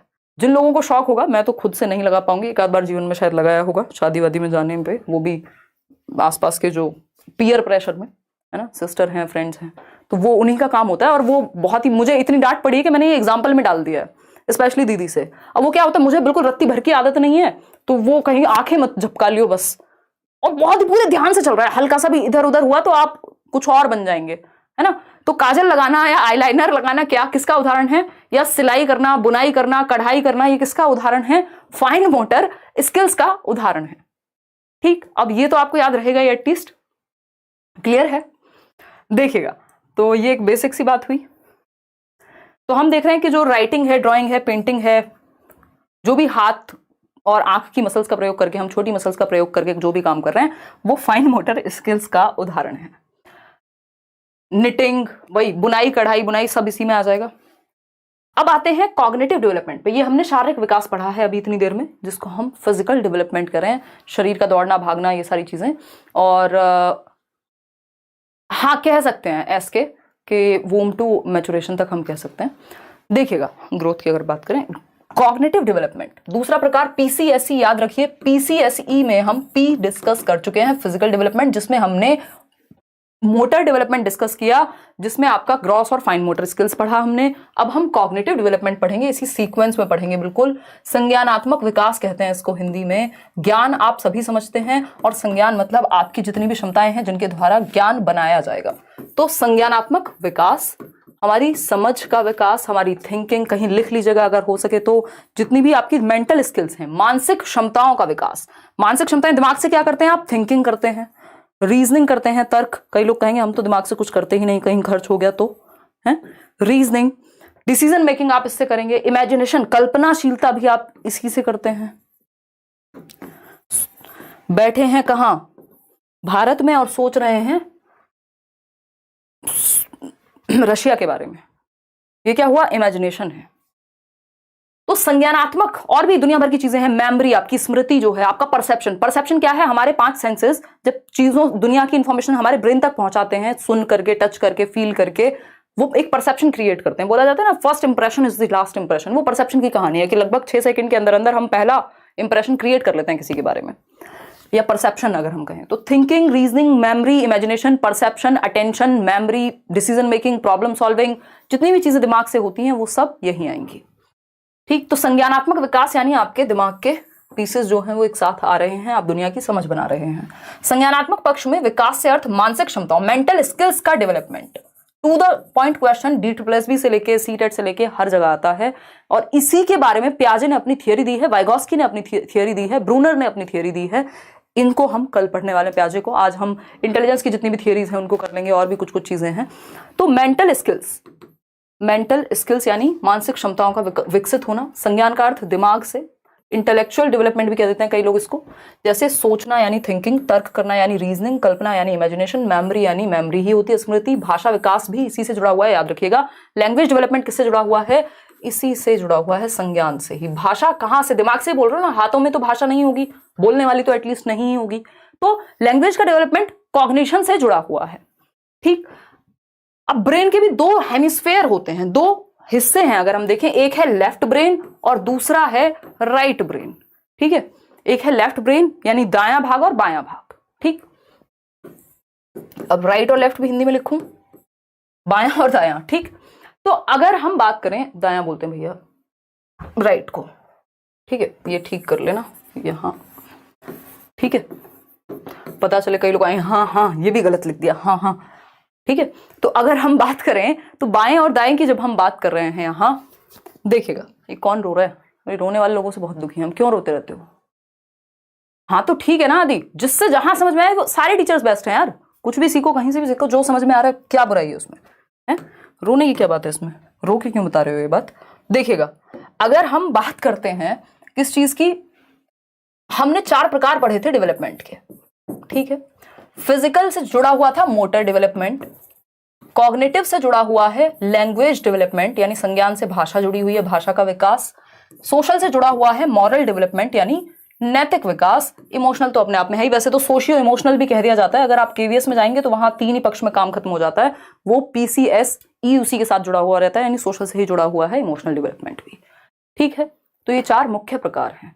क्लियर है इतनी बात, या कोई दिक्कत, परेशानी, दर्द, समस्या हो रही है इस बात को समझने में? शारीरिक विकास से गत्यात्मक विकास, संज्ञानात्मक विकास से भाषिक विकास, सोशल डेवलपमेंट से यानी सामाजिक से मॉरल्स की क्यों जरूरत पड़ रही है? सही और गलत के सिद्धांतों की जरूरत क्यों पड़ रही है? क्योंकि समाज है। अगर आप अकेले जंगल में रह रहे होते, कोई सोसाइटी नहीं, कोई मॉरल्स नहीं, सब सही है सब गलत है, किसको फर्क पड़ रहा है? ठीक है ना, जानवरों में तो नहीं होता होगा सच मॉरल डेवलपमेंट की, उनको नैतिक शिक्षा दी जाती होगी, है ना, ऐसा नहीं होता ना। तो इमोशनल यानी सामूहिक विकास। क्लियर है बात? अब राइट ब्रेन के 2 हिस्सों में हमने ब्रेन को डिवाइड कर लिया, ब्रेन के 2 हेमिस्फेयर बना लिए। उसमें एक है लेफ्ट ब्रेन और दूसरा है राइट ब्रेन। ठीक, बायां और दायां भाग। लेफ्ट ब्रेन लॉजिकल होता है, L for logic, L for left, यानी तर्कपूर्ण जो आपका मस्तिष्क का हिस्सा है वो है लेफ्ट ब्रेन। अगर चॉम्स्की के अकॉर्डिंग LAD होगा, लैंग्वेज एक्विजिशन डिवाइस होगा, जिसको हम भाषा अर्जन यंत्र कहते हैं। जब हम लैंग्वेज चैप्टर पढ़ेंगे उसमें अच्छे से करेंगे ये चीज। तो भाषा अर्जन यंत्र अगर कहीं होता होगा, हालांकि वो हाइपोथेटिकल है, तो वो लेफ्ट ब्रेन में ही पाया जाएगा। उसका रीजन क्या हुआ? क्योंकि लॉजिक जो है, भाषा जो है, साइंस, गणित, लैंग्वेज, ये सब आपके लेफ्ट ब्रेन में होता है। अपना लेफ्ट ब्रेन देख लीजिएगा, ठीक है कि नहीं, ठीक है ना। तो लेफ्ट ब्रेन लॉजिक से संबंधित है। जिनका गणित अच्छा है, जिनकी लैंग्वेज अच्छी है, जिनका साइंस पे पकड़ अच्छी है, जितने भी लॉजिक वाले विषय हैं, चाहे वो फिलॉसफी ही क्यों ना हो, वो सब लेफ्ट ब्रेन में आएंगे। राइट ब्रेन क्या है? क्रिएटिविटी यानी रचनात्मकता से जुड़ा हुआ है, जैसे कि ड्राइंग, पेंटिंग, म्यूजिक, डांस, जितनी भी क्रिएटिव एक्टिविटीज हैं। और जब बचपन में हमारी कोशिश तो ये रहनी चाहिए कि हम दोनों ही तरह के ब्रेन पे फोकस करें, बट राइट ब्रेन पे स्पेशली हम फोकस कर पाएं, यदि क्रिएटिविटी को भी और एनहेंस कर पाएं। कई स्कूल्स भी हैं जो एजुकेशन देते हैं, राइट ब्रेन क्लासेस दी जाती हैं वहां बचपन में ही, ताकि बच्चे की क्रिएटिविटी बेहतर हो। बाकी लॉजिक के लिए तो हम पढ़ते ही हैं। चलिए आगे बढ़ते हैं, सोशल डेवलपमेंट पे चलते हैं, सामाजिक विकास। अब मुझे एसी ऑन ही करना पड़ेगा, मैंने शर्ट इसलिए पहनी थी ताकि एसी ना चलाना पड़े, क्योंकि सर्दी का मौसम है और तबीयत खराब होने के चांसेस बढ़ जाते हैं। फिर देखिएगा, फटाफट से बताइएगा, सोशल डेवलपमेंट। आप सभी जैसे 32,000 लोग मान लीजिए यहाँ जुड़े हुए हैं, तो समाज बन गया ये अपने आप में एक छोटा सा। तो यहाँ के भी कुछ रूल होंगे, कुछ नियम, कायदे, कानून होंगे कि भैया चैट में ऐसे बिहेव करना एक ठीक बात होती है। अगर आप गलत बिहेव करेंगे, आपको 4 लोग खुद ही बोल देंगे, है ना। हाँ, बहुत बढ़िया अक्षय। तो अगर हम बात करें यहाँ पर किस चीज की, कि जो समाज जहां पे भी 4 लोग हैं वहां एक समाज है, और वहां एक क्लियर डिमार्केशन है, यानी प्रदर्शन है कि क्या चीजें करना वांछित होता है, डिजायरेबल होता है, कौन सी चीजें अवांछित होती हैं, या हम कहें अनडिजायरेबल हैं, रेस्ट्रिक्टेड हैं। तो समाज के अपने कुछ नियम, कायदे, कानून, तौर तरीके हैं, और कैसे आप समाज में रहना सीखते हैं, यही सामाजिक विकास है।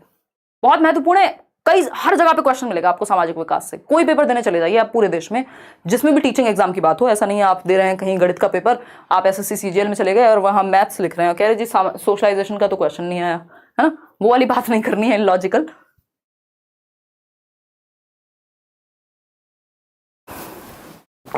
देखिएगा, अगर हम बात करें किस चीज की, सोशल डेवलपमेंट की, तो आप देख रहे हैं 4 बच्चे मिलकर खेल रहे हैं, 4 से ज्यादा ही हैं। यानी जब हम ग्रुप की बात कर रहे हैं, जब हम समाज की बात कर रहे हैं, जब हम घुलने मिलने की बात कर रहे हैं। मेरी मदर जो हैं वो मास्टर्स हैं सोशियोलॉजी में, उन्होंने मुझे इतनी बार ज्ञान दिया है, जब भी ऐसा होता है ना, बच्चे थोड़े से एडोलेसेंस में स्पेशली दुनिया से अलग सोचते हैं कि नहीं बेटा, है ना, मनुष्य क्या है, एक सामाजिक प्राणी है। अरस्तु ने ऐसा कहा है, तो एरिस्टोटल सेड कि man is a social being, है ना। तो ये क्या हुआ, ये सोसाइटी है कि भाई मनुष्य क्या वैक्यूम में नहीं रह सकता। अकेले रहने में बहुत सारे लोग घबराते हैं, कुछ ही लोग होंगे जिनको थोड़ा सा सॉलिटरी या सॉलिट्यूड पसंद होगा, ठीक। तो हम समाज में जब रहते हैं, सोशल डेवलपमेंट के कुछ फायदे भी हैं। एक तो थोड़ा डिसिप्लिन आ जाता है। आप अकेले घर में पड़े हैं, आप निक्कर और टी शर्ट में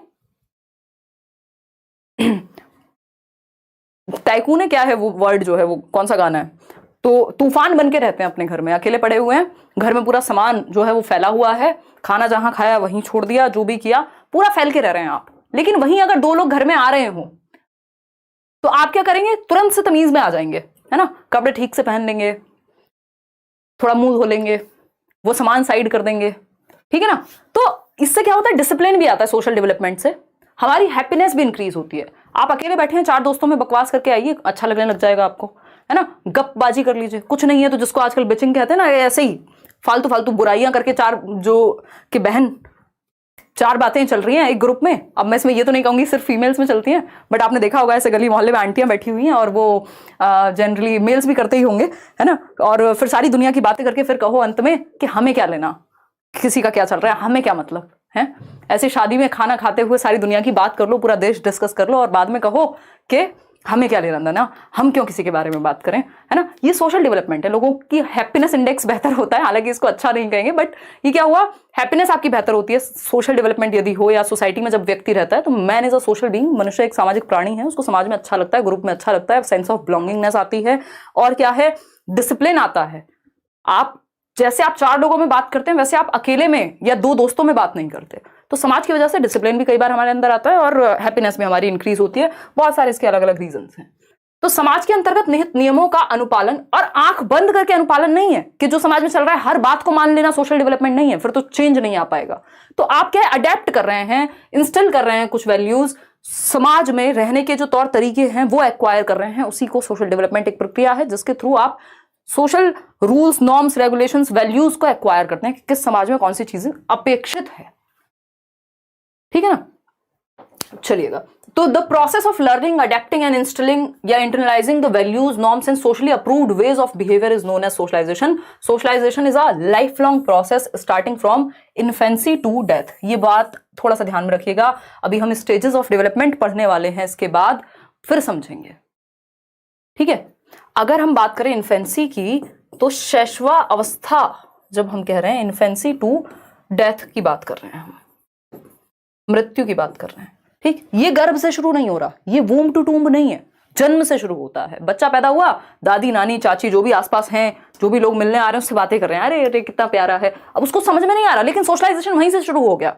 तो इन्फेंसी से या जन्म से ही शुरू हो जाता है कहीं ना कहीं, और डेथ तक चलता है. आप नए नए समाज में, समाज बदलता रहता है समय के साथ, और आप नए नए नियम कायदे कानून तौर तरीके सीखते जाते हैं.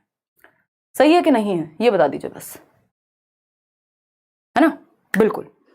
तो इन्फेंसी से डेथ तक चलेगा, और अलग अलग स्टेज में अलग अलग चीजें आप सीखते रहते हैं. एक क्वेश्चन आता है कि व्यक्ति जो है वो एक एक्टिव मेंबर कब बनेगा ग्रुप का, तो वो एडोलेसेंस है, यानी 12 से 18 वर्ष. और अगर हम कहें वो ग्रुप में जाना या शुरू कब करता है एक्टिवली पार्टिसिपेट करना, तो वो होती है अर्ली चाइल्डहुड. तो दोनों चीजों में अंतर है, हालांकि हम आएंगे आगे समझेंगे. अब आता है इमोशनल डेवलपमेंट, आखिरी प्रकार है, फिर हम कुछ और पढ़ेंगे. इमोशनल यानी संवेग, सामवेगिक विकास. एक व्यक्ति है रेथस, वो कहते हैं इमोशंस कलर आर लाइव्स, यानी जो इमोशंस हैं, जो संवेग हैं, वो हमारे जीवन में रंग भरते हैं. मान लीजिए आप में कोई इमोशंस है ही नहीं, यानी इमोशन ही नहीं है, कोई सिंगल इमोशन नहीं है, आप एक रोबोट हो जाएंगे, है ना.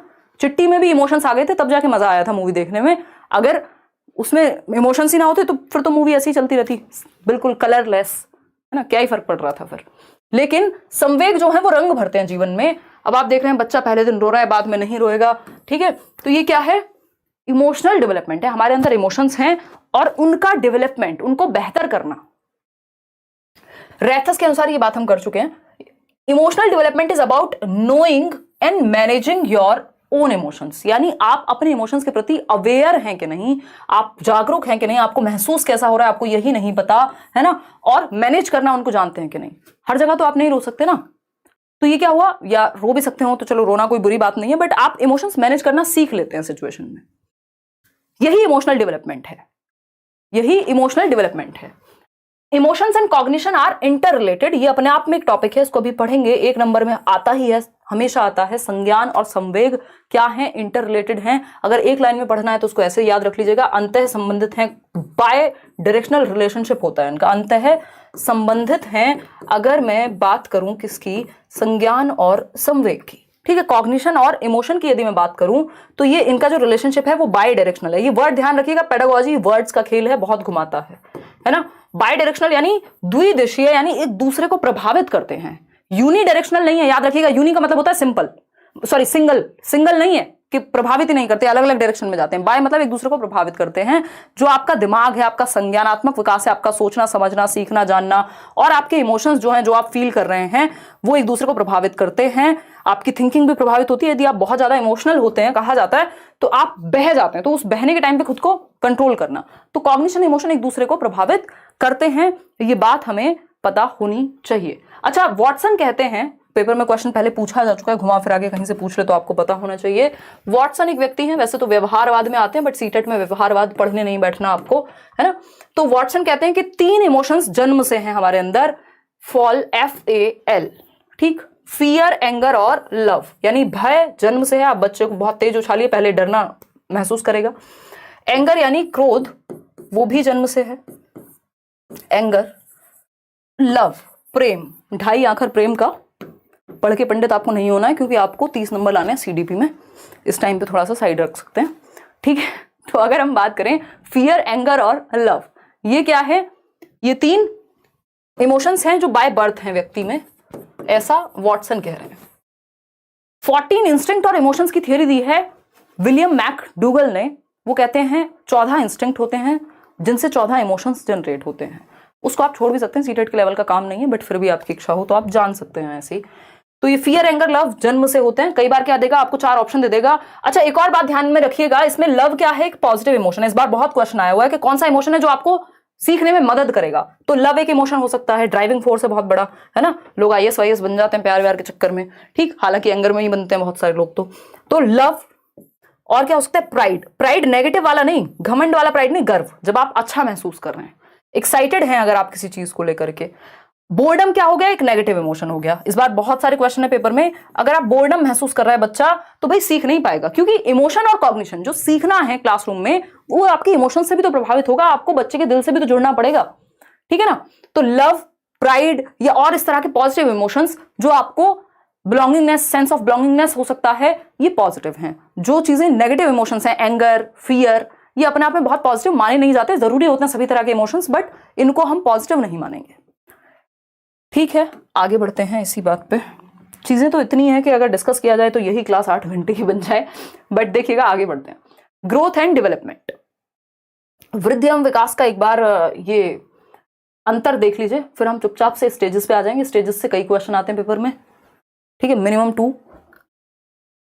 देखिएगा कौन है ये देखो, कुछ लोगों को ब्लॉक करने की इच्छा हो रही है मेरी, ऐसी फालतू फालतू बातें मत करो, हैं, मॉडलिंग कर लें हम यहाँ पे, पढ़ने में फोकस नहीं है। ये कौन फांसी फांसी चिल्ला रहा है, कैसी बातें करते हो यार, पढ़ लिया करो। इतनी मेहनत से आपको आइडिया भी नहीं है कि कितनी मेहनत लगती है। कुछ ही लोग शायद इस बात को समझ पाएंगे, काफी मेहनत लगती है ना। कोई भी टीचर जो भी कोशिश कर रहा है ना आपके साथ जुड़ने की, या कोई भी पढ़ाने आ रहा है, अगर सच में टीचर है तो वो मेहनत करता है बहुत। जितना आप पढ़ रहे होंगे शायद उससे ज्यादा मेहनत साथ में या उसके बराबर तो एटलीस्ट करनी ही पड़ रही होगी। तो ये जरूरी है कि उस चीज को रिस्पेक्ट करके हम फोकस करें, ठीक है। चलिए आते हैं, ये हंसी मजाक की बातें इसलिए होती है कि आप पढ़ते भी रहें साथ साथ और थोड़ा सा मूड भी फ्रेश रहे, इसलिए नहीं होती कि सिर्फ हंसी मजाक पे अटक जाएं। ग्रोथ और वृद्धि, जिसको हम कह रहे हैं, व्यापक होता है डेवलपमेंट, लेकिन डेवलपमेंट को हम विकास कहेंगे, ठीक है, विकास कहेंगे। तो ग्रोथ के अंदर डेवलपमेंट के अंदर ही ग्रोथ है, तो जो भी कुछ ग्रोथ में है या मैच्योरिटी भी किसके अंदर आएगी, डेवलपमेंट के अंदर ही आएगी। तो दोनों इससे जुड़े हुए हैं। तो व्यापक है, ब्रॉड डोमेन है, इसमें सब कुछ आ जाएगा, 4 प्रकार हैं। वहीं ये नैरो है, संकुचित है, इसमें सिर्फ शारीरिक पक्ष आते हैं, शरीर की लंबाई चौड़ाई, ये सारी चीजें। मात्रात्मक या परिमाणात्मक परिवर्तन, यानी कि क्वांटिटेटिव चेंजेस, सेकंड पॉइंट है। और यहां पे क्या आएंगे, परिमाणात्मक के साथ साथ गुणात्मक भी आएंगे, यानी क्वालिटेटिव एंड क्वांटिटेटिव बोथ। वृद्धि सामान्यतः शारीरिक परिवर्तन यानी फिजिकल चेंजेस से जुड़ी हुई है, जबकि जो डेवलपमेंट है वो फिजिकल, कॉग्निटिव, सोशल, इमोशनल, यानी आपके मेंटल, सोशल, इमोशंस, कॉग्निशन, इन सब से जुड़ी हुई है। 4 प्रकार हैं विकास के। वृद्धि का मापन सही से किया जा सकता है, यानी हम ठीक से मेजर कर सकते हैं, क्योंकि ये संकुचित है, नैरो है। लेकिन डेवलपमेंट का असेसमेंट होता है बहुत केसेस में, आप एग्जैक्टली नहीं माप सकते कि सामने वाले में विकास हुआ है, यानी समझ बेहतर हुई है, इमोशनली अच्छा हुआ है, तो कितने % हुआ है, तो आप आकलन करते हैं उसका। संरचनात्मक यानी स्ट्रक्चरल चेंजेस आते हैं वृद्धि में, जबकि फंक्शनल चेंजेस आते हैं विकास में। क्लियर है बात या नहीं है, फटाफट से बता दीजिए, ठीक। चलिए आगे बढ़ते हैं, ठीक। देखिएगा स्टेजेस ऑफ डेवलपमेंट, कोशिश कीजिए लाइव ही अटेंड करें सेशन, बाद में कई लोगों की मजबूरी होती है क्योंकि उनको जल्दी सोना होता है या चीजें, बट लाइव क्लास में एक एनर्जी बनी रहती है। विकास के चरण पे आते हैं। विकास के चरण अगर आप देखेंगे तो इसमें 4 ही चरण हैं जो आपके काम के हैं। इन्फेंसी यानी शैशवावस्था, जन्म से 2 वर्ष। अर्ली चाइल्डहुड, पूर्व बाल्यावस्था, 2 से 6 वर्ष। लेटर चाइल्डहुड, उत्तर बाल्यावस्था, 6 से 12 वर्ष। एडोलेसेंस यानी किशोरावस्था, 12 से 18 वर्ष। हर पेपर में क्वेश्चन इससे आते हैं, स्पेशली जो लोग पेपर 2 दे रहे हैं वो 12 से 18 वर्ष पे ज्यादा फोकस भी करें। कम से कम भी एक क्वेश्चन तो सिर्फ डायरेक्ट इसी से आ जाएगा कि अर्ली चाइल्डहुड का टाइम पीरियड क्या है, आप कहेंगे 2 से 6, ठीक है। लेटर चाइल्डहुड का क्या है, आप कहेंगे 6 से 12। अच्छा, इसमें एक मध्यस्थ भी निकाल देते हैं, मिडिल चाइल्डहुड, तो उस केस में आपको ध्यान रखना है या तो 6 से 11 या 6 से 8, बीच की कोई स्थिति निकाल लेनी है। इन दोनों के कोई फिक्स नहीं होता, उसमें बहुत सारे लोगों ने मिडिल चाइल्डहुड को अलग अलग तरीके से कहा हुआ है, बट अगर पूछे तो अर्ली चाइल्डहुड 2 से 6, इन्फेंसी जन्म से 2, लेटर चाइल्डहुड 6 से 12 और एडोलेसेंस 12 से 18। इन सबको एक एक करके समझेंगे। एडोलेसेंस को अगर WHO की माने, वर्ल्ड हेल्थ ऑर्गेनाइजेशन की माने, तो 10 से 19 वर्ष तक की जो आयु है वो किशोरावस्था के अंतर्गत आती है। एक और चीज, इन्फेंसी से पहले भी एक स्टेज होती है जिसको प्रेगनेंसी पीरियड या कॉन्सेप्शन पीरियड आप कह सकते हैं, कि बच्चा गर्भ में होगा, प्री नेटल पीरियड यानी प्रसव पूर्ण अवस्था कहते हैं, सीटेट में बहुत ज्यादा नहीं आता इससे। इस अवस्था में बच्चा गर्भ में यानी माँ के पेट में ही होता है, और गर्भाधान का जो समय है वो 9 महीने है, जन्म से 9 महीने 10 दिन का समय लगभग होता है, 280 दिन या 38 से 40 सप्ताह। जन्म के समय जो नॉर्मल भार है वो 2.5 से 3 किलो होता है, बट ये सब आपके काम का नहीं है। और 25% यानी 1/4 बच्चे के मस्तिष्क का जो है वो साइज होता है जन्म के समय बॉडी के। अब आते हैं सबसे पहले इन्फेंसी को पढ़ेंगे, यहां से क्वेश्चंस आपको देखने को मिलते हैं। इन्फेंसी क्या कहता है? जन्म से 2 वर्ष है, एक तो इसका जो काल है ये 0 to 2 ईयर्स, 0 डेज में नहीं है बट ईयर्स के टाइम में ये 0 ही रहेगा, क्योंकि जब तक 365 दिन नहीं होंगे हम इसको 0 ही कहेंगे।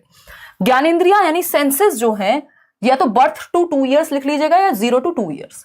बच्चा अपने सेंसेस से सीखता है, जो भी उसकी आंखों से दिख रहा है, जो भी आपके हाथों से वो टच करेगा, जो भी जैसे भी आसपास की चीजें हैं उनको टच और फील करके वो सीखता है, अपने सेंसेस से दुनिया की समझ बनाता है। कोई चीज गर्म है तो हाथ हटा लेगा पीछे, ये हम प्याजे में भी पढ़ने वाले हैं। मोटर एक्शंस, गतिक क्रियाएं करके, ये प्याजे ने भी कहा है।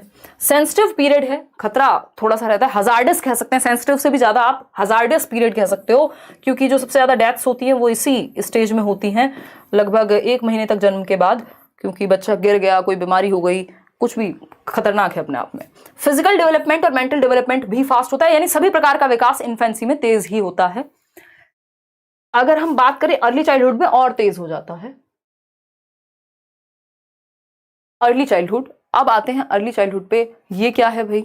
अर्ली चाइल्डहुड है पूर्व बाल्यावस्था, यानी चाइल्डहुड से पहले। चाइल्डहुड को 2 भागों में बांट दिया है, अर्ली और लेटर, तो इसको हम 2 से 6 वर्ष कहते हैं। 2 से 6 वर्ष का समय हम कहते हैं अर्ली चाइल्डहुड को, लिखा भी हुआ है वहां। टॉय एज कहते हैं 3 से 6, ये पेपर में आया हुआ है। इसको टॉय एज को अगर आप अलग अलग लोगों की भाषा में पढ़ेंगे तो इसकी एज अलग अलग मिलेगी। कई लोग कहेंगे कि टॉय एज जन्म से 5 वर्ष होती है, कई जगह पे आपको जन्म से 2 वर्ष मिल जाएगा, और कई जगह पे आपको 2 से 6 या 3 से 6 मिल जाएगा। बट अगर आपको 1 नंबर लेना, ज्यादातर एग्जाम्स में अगर आप प्रीवियस रिकॉर्ड देखेंगे, रीट वगैरह में भी ये पूछा जा चुका है, तो 2 से 6 वर्ष या 3 से 6 वर्ष के समय को टॉय एज कहते हैं, यानी अर्ली चाइल्डहुड को टॉय एज कहते हैं। ये आपको थोड़ा सा यहाँ ध्यान में रखना है, क्योंकि अगर आप बात सीडीपी की करेंगे तो इसमें आप कुछ भी कह सकते हैं, ठीक है ना। तो खिलौना आयु यानी टॉय एज, प्ले एज भी इसी को कहते हैं। एरिक एरिक्सन भी यही कह रहे हैं कि ये क्या है? प्ले एज है, ठीक, प्ले एज है, एरिक एरिक्सन ये कह रहे हैं। एरिक्सन वो व्यक्ति हैं जिन्होंने आइडेंटिटी क्राइसिस की बात की है, कि भाई हमारा जो पहचान का संकट है कि मैं हूं कौन, वो आता कब है, अभी उस पर करेंगे बात। तो प्ले एज भी यही है, जब बच्चा प्ले वे में जाएगा। फर्स्ट क्लास में तो 6 वर्ष के बाद ही लेके जाएंगे ना उसको, 6 वर्ष पे, इतने तो वो प्ले स्कूल्स वगैरह में खेलता है, तो 2 से 6 वर्ष।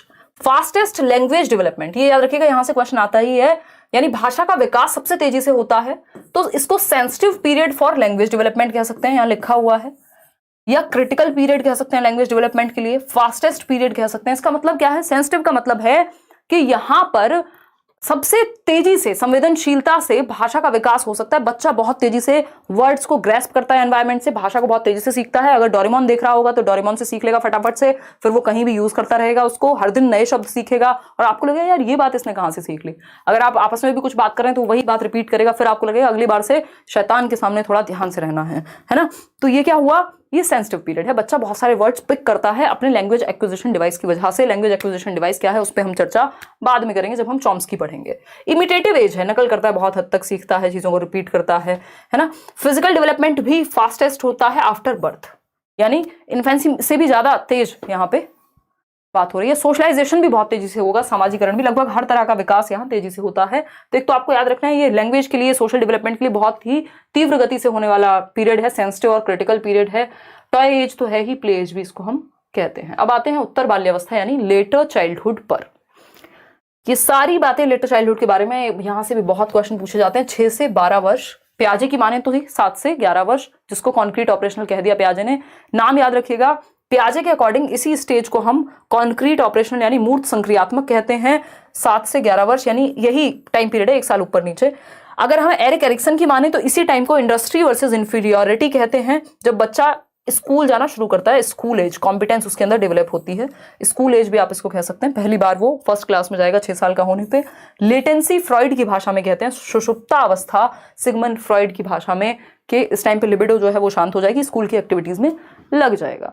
ठीक, तो ये तीनों ही चीजें आपको ध्यान में रखनी है। ये स्कूल एज है 6 से 12, लेटर चाइल्डहुड जिसको गैंग एज भी कहते हैं, टोली अवस्था जिसको कहते हैं, बच्चा ग्रुप्स में रहना शुरू कर देता है। अब क्योंकि इससे पहले वो जाता तो है बट टेम्परेरी फ्रेंडशिप बनाता है। अगर आप देखेंगे 2 से 6 वर्ष में, अगर आप पूर्व बाल्यावस्था में देखेंगे, वो मान लीजिए आप उसको कहीं खाना खिलाने लगे तो 2 मिनट कोई बच्चा मिला, उससे बात कर ली, फिर अपने मम्मी पापा के साथ निकल गया, याद भी नहीं है कौन मिला था। लेकिन यहाँ पे ये लॉन्ग टर्म जो फ्रेंडशिप्स हैं वो बननी शुरू हो जाती हैं, बच्चा ग्रुप में रहना शुरू कर देगा। तो ये गैंग एज है। क्या है ये? गैंग एज है। बच्चा ग्रुप में रहना शुरू करेगा, गेम और स्पोर्ट्स में इन्वॉल्व होना शुरू कर देता है। इसके अलावा एलिमेंट्री स्कूल एज तो है ही, पहली कक्षा में जाएगा इसी उम्र में। लॉन्ग टर्म फ्रेंडशिप बननी शुरू हो जाती है। आप देखते हैं बचपन से कोई बच्चा है जो बचपन से साथ है, अगर ठीक कोई पूछ रहा है age is just a number. अभी ये कहने के लिए भी मुझे बहुत बड़ा होना पड़ेगा, अभी मैं छोटी हूँ। फिजिकल डेवलपमेंट थोड़ा सा स्लो हो जाता है, मोटर डेवलपमेंट तेज हो जाता है। यानी बच्चे में कूदने की, उछलने की, चीजों को बेहतर तरीके से करने की, स्पोर्ट्स की, इन सब की क्षमता बेहतर हो जाती है।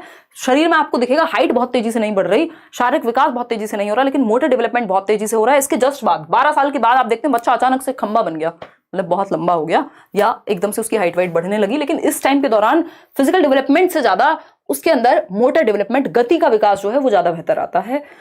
सूडो मेच्योरिटी का काल है, मिथ्या परिपक्वता, यानी उसको लगता है, फेक मेच्योरिटी, उसको लगता है कि वो मेच्योर हो गया, बट हुआ नहीं, होता वो बच्चा ही है। ठीक है जी, क्लियर है? देखो शेम जो है वो नेगेटिव है, ऑफ कोर्स। अगर शेम की आप इमोशन की बात कर रहे हैं तो बिल्कुल नेगेटिव है। बच्चे को आप शेम का अनुभव ना कराएं हो सके तो, ठीक है जी, नेगेटिव है ऑफ कोर्स।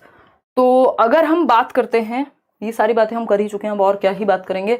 तो ये सब बातें हैं, ये नोट्स फ्री हैं, किसी को पैसे मत दे देना इन नोट्स के लिए, मैंने टेलीग्राम पर डाले हुए हैं।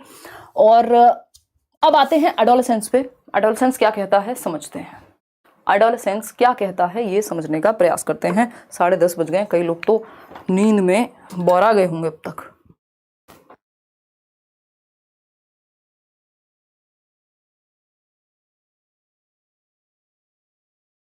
तो जिनको क्वेश्चन की बहुत ज्यादा इच्छा है ना, क्वेश्चन प्रैक्टिस करने की, 600 क्वेश्चन सिर्फ सीटेट के लिए करा चुकी हूं। एक बार आप प्लेलिस्ट खोल के देख लीजिए, 20 क्लासेस हैं आपकी सीडीपी की। ऑनलाइन पेपर जिस तरह का हुआ है उस तरह के क्वेश्चंस हैं, प्रीवियस ईयर भी हैं, और 30 क्वेश्चंस हैं एक वीडियो में, 20 सेशन है, 600 क्वेश्चन प्रैक्टिस कर लीजिए, उसके बाहर कुछ नहीं आना। देखिएगा, किशोरावस्था यानी एडोलेसेंस, ये है 12 से 18, बहुत इंपॉर्टेंट है, क्वेश्चन आता ही है हमेशा। 12 से 18 वर्ष, WHO की मानेंगे तो 10 से 19 वर्ष हो जाएगा। As per WHO 10 to 19 years of age. ठीक है, ये भी कहीं मैंने देखा था, किसी एग्जाम में पूछा हुआ है, तो इसलिए ये तो खैर मैं बहुत पहले से कराती हूँ, बट ये पूछ भी लिया है, ये मजे की बात है। ट्रांजिशनल पीरियड यानी परिवर्तन का काल, संक्रमण काल भी इसको कहते हैं, गोल्डन पीरियड, स्प्रिंग सीजन भी कह देते हैं, वसंत ऋतु। ट्रांजिशनल क्यों है ये? क्योंकि यहाँ ट्रांजिशन होगा। इससे पहले क्या था? चाइल्डहुड था, लेटर चाइल्डहुड की अगर हम बात करें, और इसके बाद क्या होगा? अडल्टहुड होगा, वयस्क बन जाएगा, अब उसको वोट का अधिकार हो जाएगा 21 साल का होते ही। तो अब वो बच्चे और बड़े के बीच में कहीं है, ट्रांजिशन में है, परिवर्तन में है। अभी ना वो बच्चा है ना वो बड़ा है, तो इसलिए वो कंफ्यूज भी है, उसको पता नहीं मेरी आइडेंटिटी क्या है। जरा सा कुछ बोलो घर में, कहते हैं अरे तुम तो बड़े हो गए, उतना भी नहीं पता, और फिर जरा सा कुछ और बोल दो तो कहेंगे अरे तुम तो बच्चे ही हो। ठीक है, तो स्ट्रेस एंड स्टॉर्म का काल भी इसको कहा है, तनाव, और क्योंकि एनर्जी बहुत होती है तो हम कह सकते हैं गोल्डन पीरियड है। स्ट्रेस एंड स्टॉर्म यानी तनाव और तूफान की अवस्था, स्टैनली हॉल के अनुसार। तनाव एवं तूफान का मतलब क्या है?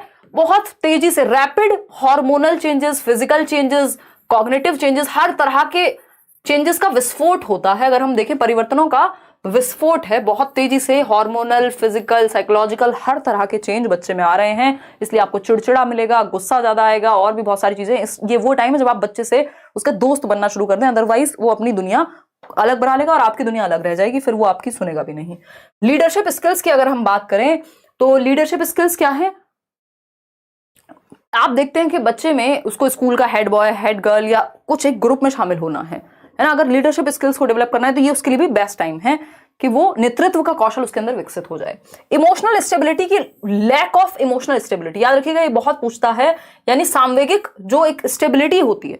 जैसे आज आपको कोई कहे अरे ये हो गया वो हो गया, अरे तुम्हारे एक्स ने शादी कर ली, हाँ ठीक है कर ली तो क्या करें, हैं कर लेनी चाहिए थी, उम्र जा रही थी, तो ये क्या हुआ? ये स्टेबिलिटी है इमोशनल। ठीक है ना, अगर आप 35 या 45 साल के हैं, उन लोगों की बात कर रही हूं मैं, ठीक है ना, 25 साल में हो सकता है फर्क पड़े इस बात से। लेकिन यहां पे क्या है, अगर आप 12 से 18 वर्ष के होते, 12 से 18 वर्ष के अगर आप हैं, तो मक्खी भी अगर इधर से उधर जाए तो आपके इमोशंस को वो डिस्टर्ब कर जाती है। ठीक है ना, तो आपके इमोशंस को वो कर जाती है डिस्टर्ब। तो ये वो वाला टाइम है जब इमोशनली स्टेबल नहीं है बच्चा, 2 मिनट में गुस्सा आ जाएगा, 2 मिनट में खुश हो जाएगा, 2 मिनट में कुछ और हो जाएगा, तो वो क्या है? इमोशनली इनस्टेबल है, अस्थाई है उसके संवेग जो है। ठीक है ना। अगर हम बात करें, देखो नींद खुल गई फिर से कई लोगों की, अगर हम बात करें तो ये क्या इमोशनल स्टेबिलिटी नहीं होती, ध्यान रखिएगा, लैक करता है, पेपर में दे देगा इमोशनल स्टेबिलिटी होती है, जबकि लैक करता है इमोशनल स्टेबिलिटी। अभी कहां से आ गई सरकार, है ना, अभी तो वो ब्रेकअप पैचअप दुनिया के किसी और दूसरे का भी होगा ब्रेकअप, उस पर भी रोलेगा, ठीक है ना। तो अगर हम बात करें तो ये इमोशनल स्टेबिलिटी की कमी है, यहाँ पे तनाव और तूफान का काल है। दूसरी भाषा में कहें तो आइडेंटिटी क्राइसिस का काल है, जिसको एरिक एरिक्सन कहते हैं। एरिक एरिक्सन के अनुसार इन्होंने एक थियरी दी है अपनी 8 स्टेजेस की, प्रॉपर लाइफ स्पैन थियरी बोलते हैं इसको, साइको सोशल डेवलपमेंट, मनो सामाजिक विकास का सिद्धांत। तो जनरली पेपर में नहीं आता है बट इनडायरेक्टली पूछ लेता है, कोई कह रहा है हम लोग तो हमेशा जागे रहते हैं। तो पहचान का संकट, आइडेंटिटी क्राइसिस, यानी बच्चा ये ढूंढ रहा है कि मैं हूं कौन, हु एम आई, आखिर मैं हूं क्या और दुनिया में मैं करने क्या वाला हूं, मैं क्या करियर चूज करूंगा, कौन सा पार्टनर चूज करूंगा, मुझे कैसे जीवन बिताना है, मैं हूं कौन। ये सारी कहानी आइडेंटिटी का क्राइसिस है कि जो मेरे पिताजी ने मुझे सरनेम दिया है मैं वो हूं या मैं कुछ और हूं। और यही कहानी एरिक्सन के साथ चल रही थी जिन्होंने इस नाम को दिया। इनका नाम है एरिक एरिक्सन। ध्यान से देखिएगा, नाम क्या है, एरिक एरिक्सन।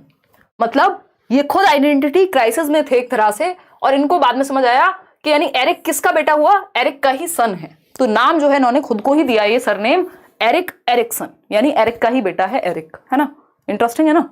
देखो तो एरिक एरिक्सन की जब हम बात कर रहे हैं तो इन्होंने ये आइडेंटिटी क्राइसिस का कॉन्सेप्ट दिया। बहुत प्यारी थियरी है इनकी, मैंने यूट्यूब पे कराई हुई है, कभी समय मिले तो देखिएगा, बट वो पुराना होगा, आज की डेट में तो हम बहुत बातें करके समझते हैं चीजों को।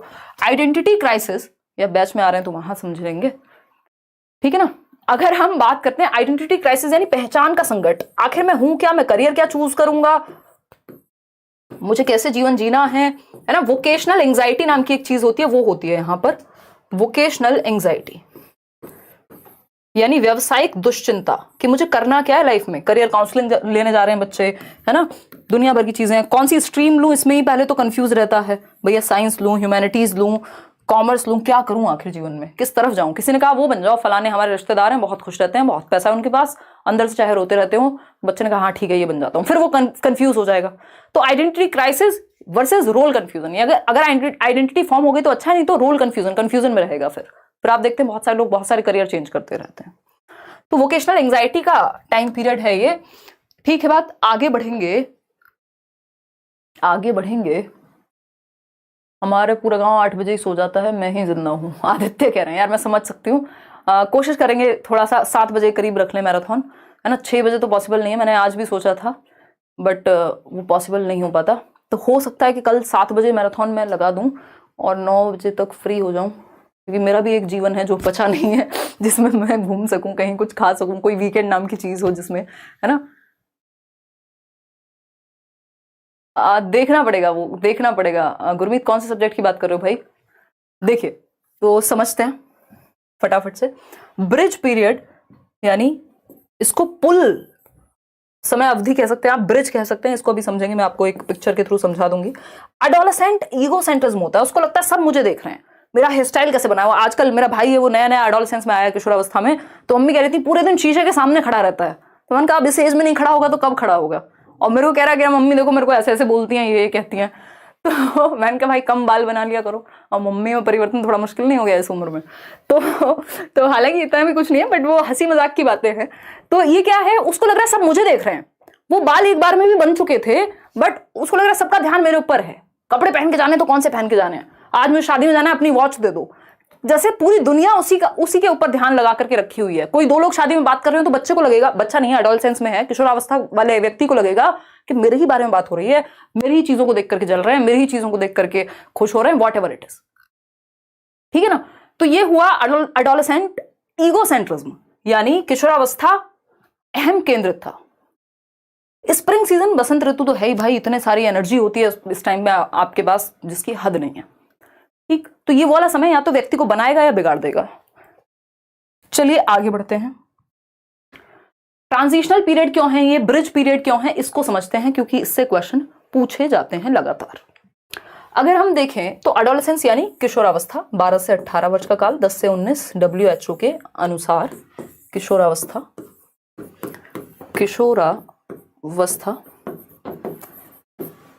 एडोलेसियर से आया है ये, बेसिकली जो वर्ड है टू ग्रो टू मेच्योरिटी, जिसका मतलब होता है अब मैं पता नहीं क्यों इतने डिटेल में जा रही हूँ, बट ठीक है, पढ़ लो यार, नुकसान नहीं होगा। एडोलेसिया से ये वर्ड आया जिसका मतलब होता है to grow to maturity, to grow to maturity, यानी परिपक्वता की ओर आप बढ़ रहे हैं, अभी हुए नहीं है परिपक्व, ठीक है। तो ये एक बात है। इधर है अडल्टहुड, यानी 21 साल के बाद या 18 साल के बाद अगर आप देखेंगे तो आप अडल्ट कहला रहे हैं, वयस्क बन जाएंगे आप। और इससे पीछे क्या है, चाइल्डहुड, लेटर चाइल्डहुड, जिसमें हम पढ़ के आए कि 12 साल से पहले पहले तक, 6 से 12 वाला जो टाइम है वो चाइल्डहुड का टाइम है।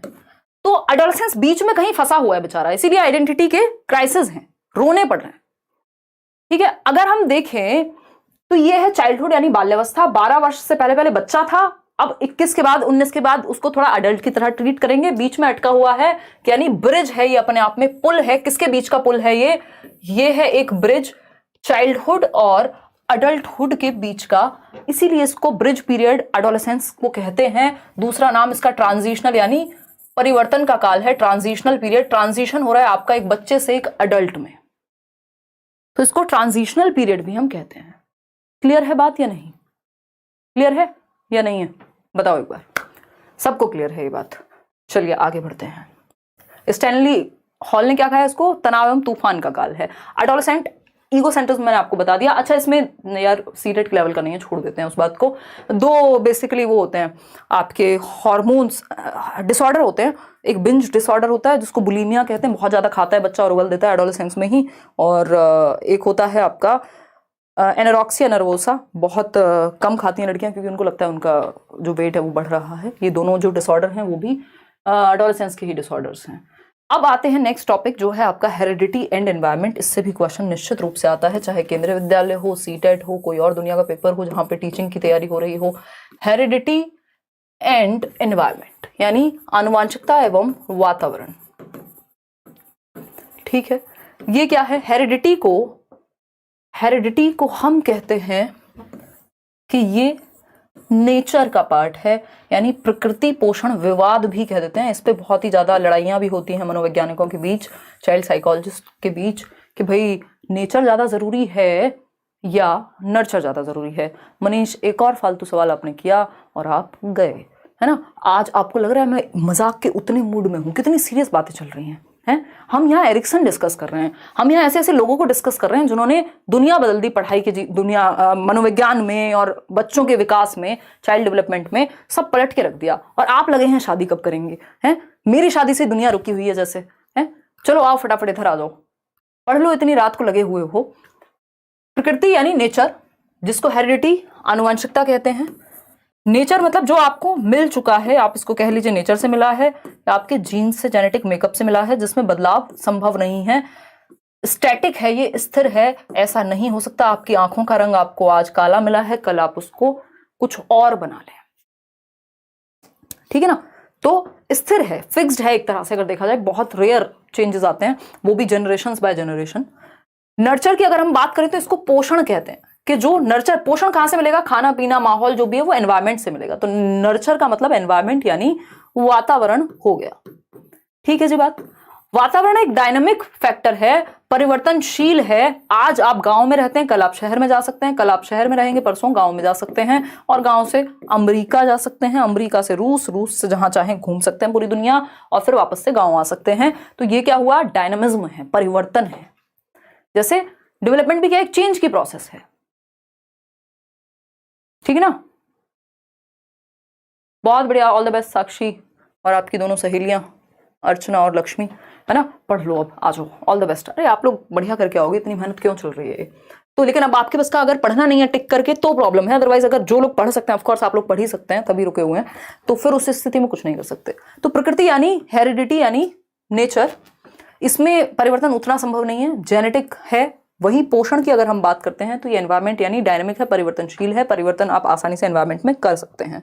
अब कई लोग कहते हैं हेरिडिटी ज्यादा इंपॉर्टेंट है यानी नेचर ज्यादा इंपॉर्टेंट है, कई लोग कहते हैं नर्चर ज्यादा इंपॉर्टेंट है यानी पोषण ज्यादा इंपॉर्टेंट है, एनवायरमेंट ज्यादा इंपॉर्टेंट है।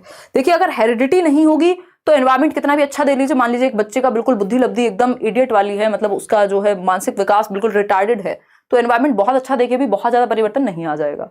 और अगर मान लीजिए हेरिडिटी बहुत अच्छी है और एनवायरमेंट एकदम खराब मिल गया, तो जिसको साइंटिस्ट बनना था वो चोर या टेररिस्ट भी बन सकता है।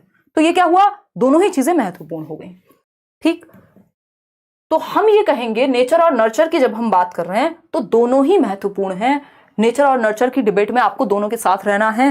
कुछ पक्षों में नेचर ज्यादा प्रभावी हो जाता है, यानी हेरिडिटी, जैसे आपकी आंखों का रंग, आपकी बालों का रंग, आपका बॉडी टाइप, आपकी हाइट, ये सब हेरिडिटी से ज्यादा प्रभावित होती हैं।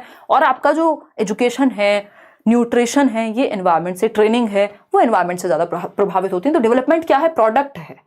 डेवलपमेंट क्या है? वुडवर्थ कहते हैं दोनों ही महत्वपूर्ण है विकास में, चाहे वो हेरिडिटी हो चाहे वो एनवायरमेंट हो, दोनों का गुणनफल है विकास। लेकिन याद रखिएगा गुणनफल है, एडिशन नहीं है, एडिटिव नहीं होते ये पेपर में पूछा जा चुका है और ये अलग अलग लेवल्स के तरीके से भी पूछा जाता है। एडिटिव नहीं होते, यानी योग नहीं हो सकता हेरिडिटी और एनवायरमेंट का। हेरिडिटी प्लस एनवायरमेंट बराबर डेवलपमेंट नहीं होता, ये क्रॉस लगा लीजिएगा इस चीज पे।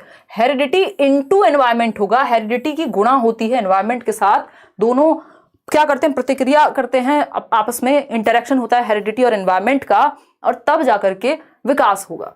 तो डेवलपमेंट बराबर हेरिडिटी इनटू एनवायरमेंट। अब इसमें ऐसा नहीं कि 50% रोल जो है हेरिडिटी का है, 50% एनवायरमेंट का है। अगर ऐसा होता तो फिर ये एडिटिव हो जाते, इनमें योग संभव था। फिर तो 50% हेरिडिटी 50% एनवायरमेंट बन गई चाय।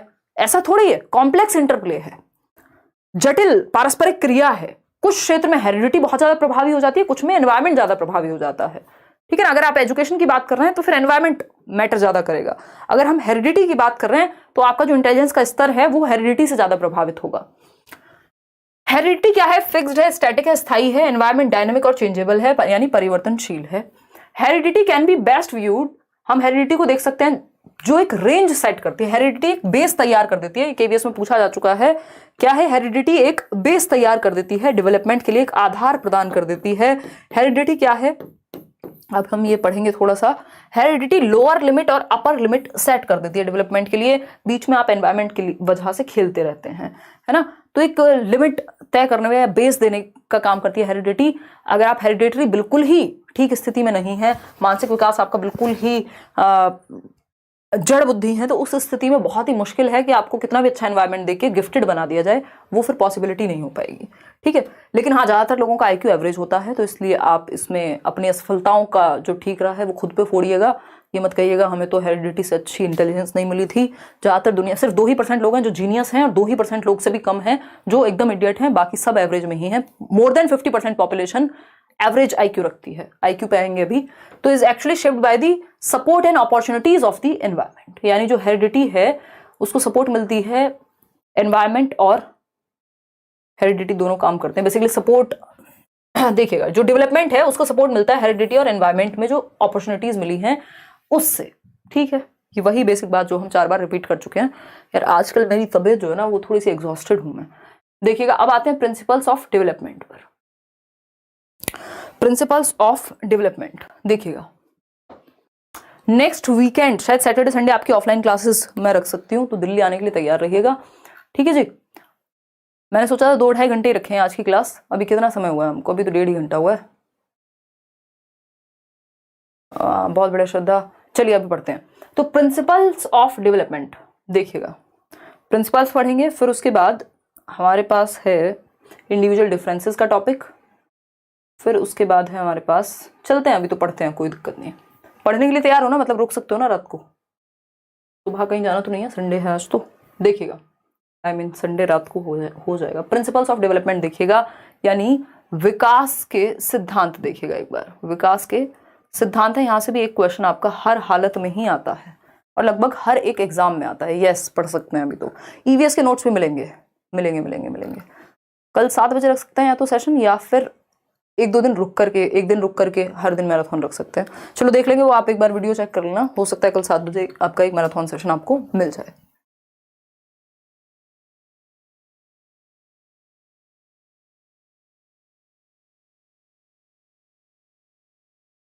चलिए बहुत बढ़िया, अभी तो जगे हुए हैं आप। प्रिंसिपल्स ऑफ डेवलपमेंट यानी विकास का सिद्धांत। प्रिंसिपल्स ऑफ डेवलपमेंट, विकास के सिद्धांत, यानी विकास क्या है? एक यूनिवर्सल या ब्रॉड प्रक्रिया है, एक बहुत बड़ी प्रक्रिया है। तो इसको समझने के लिए कुछ सिद्धांत बनाए गए कि इसको बेहतर तरीके से समझें, इसलिए कुछ रूल्स बना लो। जैसे ह्यूमन नेचर क्या है, बड़ा कॉम्प्लेक्स सा है, तो समाज में क्या किया यार, तमीज से रहने के लिए कुछ रूल्स बना लो। तो रूल्स क्या हमें हेल्प कर देते हैं, ज्यादा भसड़ नहीं होती दिमाग में, हमें पता होता है ये फॉलो करना है, अगर ज्यादा दिमाग नहीं लगाना तो ये फॉलो कर लो चुपचाप से, बात खत्म। ठीक, तो इसी तरह से विकास के भी कुछ सिद्धांत बनाए गए कि इन सिद्धांतों पे विकास काम करता है, क्योंकि विकास एक ब्रॉड प्रक्रिया है, बहुत ही बड़ी प्रक्रिया है, तो इसको बेहतर तरीके से समझने के लिए कुछ सिद्धांत डेवलप किए गए। सबसे पहली बात कि डेवलपमेंट क्या है, यूनिवर्सल है। यहां लिख लीजिएगा, development is universal. Development is universal. Universal यानी विकास एक सार्वभौमिक प्रक्रिया है। विकास एक सार्वभौमिक प्रक्रिया है। सार्वभौमिक प्रक्रिया है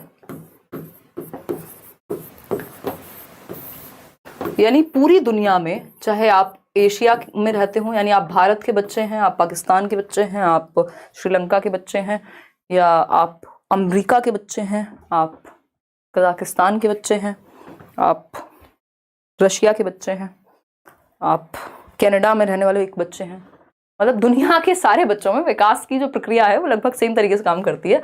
यानी विकास सार्वभौमिक है। एटलीस्ट जो स्टेजेस हैं, तो इन्फेंसी पूरी दुनिया के हर बच्चे के लिए एक जैसा ही रहेगा। चाइल्डहुड है तो सभी के लिए एक जैसा रहेगा, ऐसा तो नहीं है चाइल्डहुड में अगर रशिया का बच्चा है तो वो तो भाई ओलंपिक्स में चला जाता है और यहाँ बच्चे चल नहीं पाते, ऐसा नहीं होता ना। मतलब जा सकता है ट्रेनिंग वगैरह से, लेकिन इन्फेंसी मतलब सभी के लिए एक जैसा। जन्म से 2 वर्ष में यदि बच्चा सेंसस से सीखता है तो पूरी दुनिया के बच्चे ऐसे ही सीखते हैं, है ना। बच्चा अगर चलने से पहले क्रॉल करना, घिसट के चलना सीखता है तो वो सारी दुनिया में यही पैटर्न फॉलो होता है। यानी विकास का जो पैटर्न है वो यूनिवर्सल है। ठीक, विकास का पैटर्न यूनिवर्सल है सभी के लिए, लेकिन रेट डिफरेंट है। याद रखिएगा, दर भिन्न है। 2 सेम एज के बच्चे भी अलग अलग तरह से एक्टिविटी कर सकते हैं। देखिए, डेवलपमेंट इज कॉन्टिन्यूअस, ये हमें पता है, सतत चलता है, लाइफ लॉन्ग, वूम टू टूम, ये हुआ पहला सिद्धांत, जीवन पर्यंत चलेगा। डेवलपमेंट इज सीक्वेंशियल और ऑर्डरली, यानी क्रम में होता है। इन्फेंसी के बाद आपका चाइल्डहुड आएगा, उसमें भी पहले अर्ली चाइल्डहुड, लेटर चाइल्डहुड, फिर एडोलेसेंस, फिर अडल्टहुड, फिर ओल्ड एज जाकर के कहीं आएगी। एक क्रम है, एक सीक्वेंस है। Rate of development varies person to person, विकास की दर भिन्न होती है। याद रखिएगा, इसका जो पैटर्न है, जो विकास का पैटर्न है वो पूरी दुनिया में सभी के लिए सेम है, यूनिवर्सल है। जो पैटर्न है, जो डेवलपमेंट का पैटर्न है वो यूनिवर्सल है। सब जगह पे पैटर्न ऐसा ही फॉलो होता है कि पहले बच्चा बैठना सीखता है, फिर वो घिस घिस के, मतलब पहले चलना सीखता है, फिर बैठना सीखता है, फिर खड़े होना सीखेगा, फिर चलना सीखेगा, फिर दौड़ना सीखेगा कहीं। ये क्या है, एक पैटर्न है जो सब जगह फॉलो होगा। बच्चा पहले एक सेंटेंस बोलने से पहले वो सिंगल शब्द बोलना शुरू करता है, उसके बाद वो 2 शब्दों को जोड़ के नया शब्द जोड़ेगा। तो ये क्या हुआ, एक पैटर्न है, सेम होगा, यूनिवर्सल है।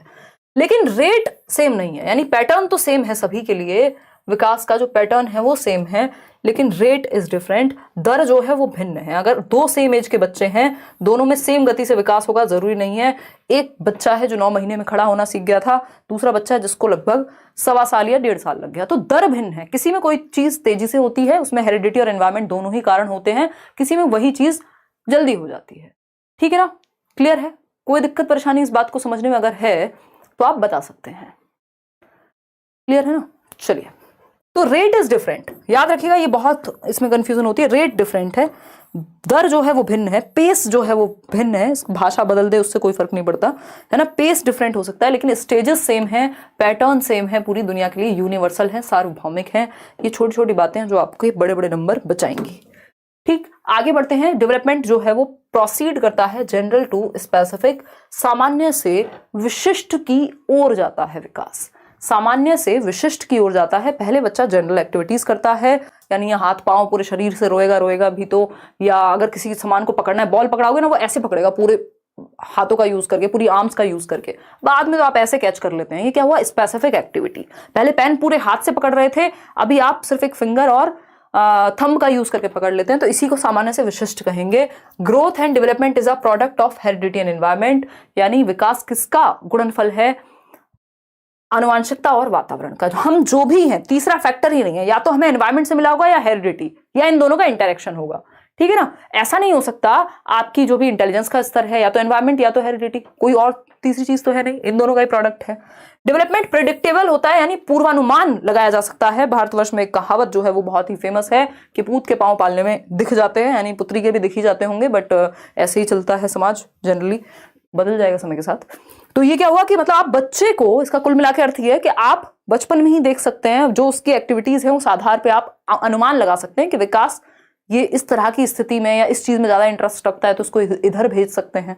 या फिर ये भी पूर्वानुमान लगा सकते हैं कि बच्चा बैठना सीखेगा, क्रॉल करना सीखेगा, या वॉकिंग पहले सीखेगा, उसके बाद वो जंपिंग सीखेगा, उसके बाद वो रनिंग सीखेगा। ये क्या है, एक अनुमान है, क्योंकि एक पैटर्न है ना, तो पैटर्न की वजह से हम क्या एक अनुमान लगा सकते हैं कि विकास की प्रक्रिया चलती कैसे है। There is a constant interaction between all factors of development, यानी विकास के जितने भी पक्ष हैं वो सब आपस में जुड़े हुए हैं, फिजिकल, कॉग्निटिव, सोशल और इमोशनल।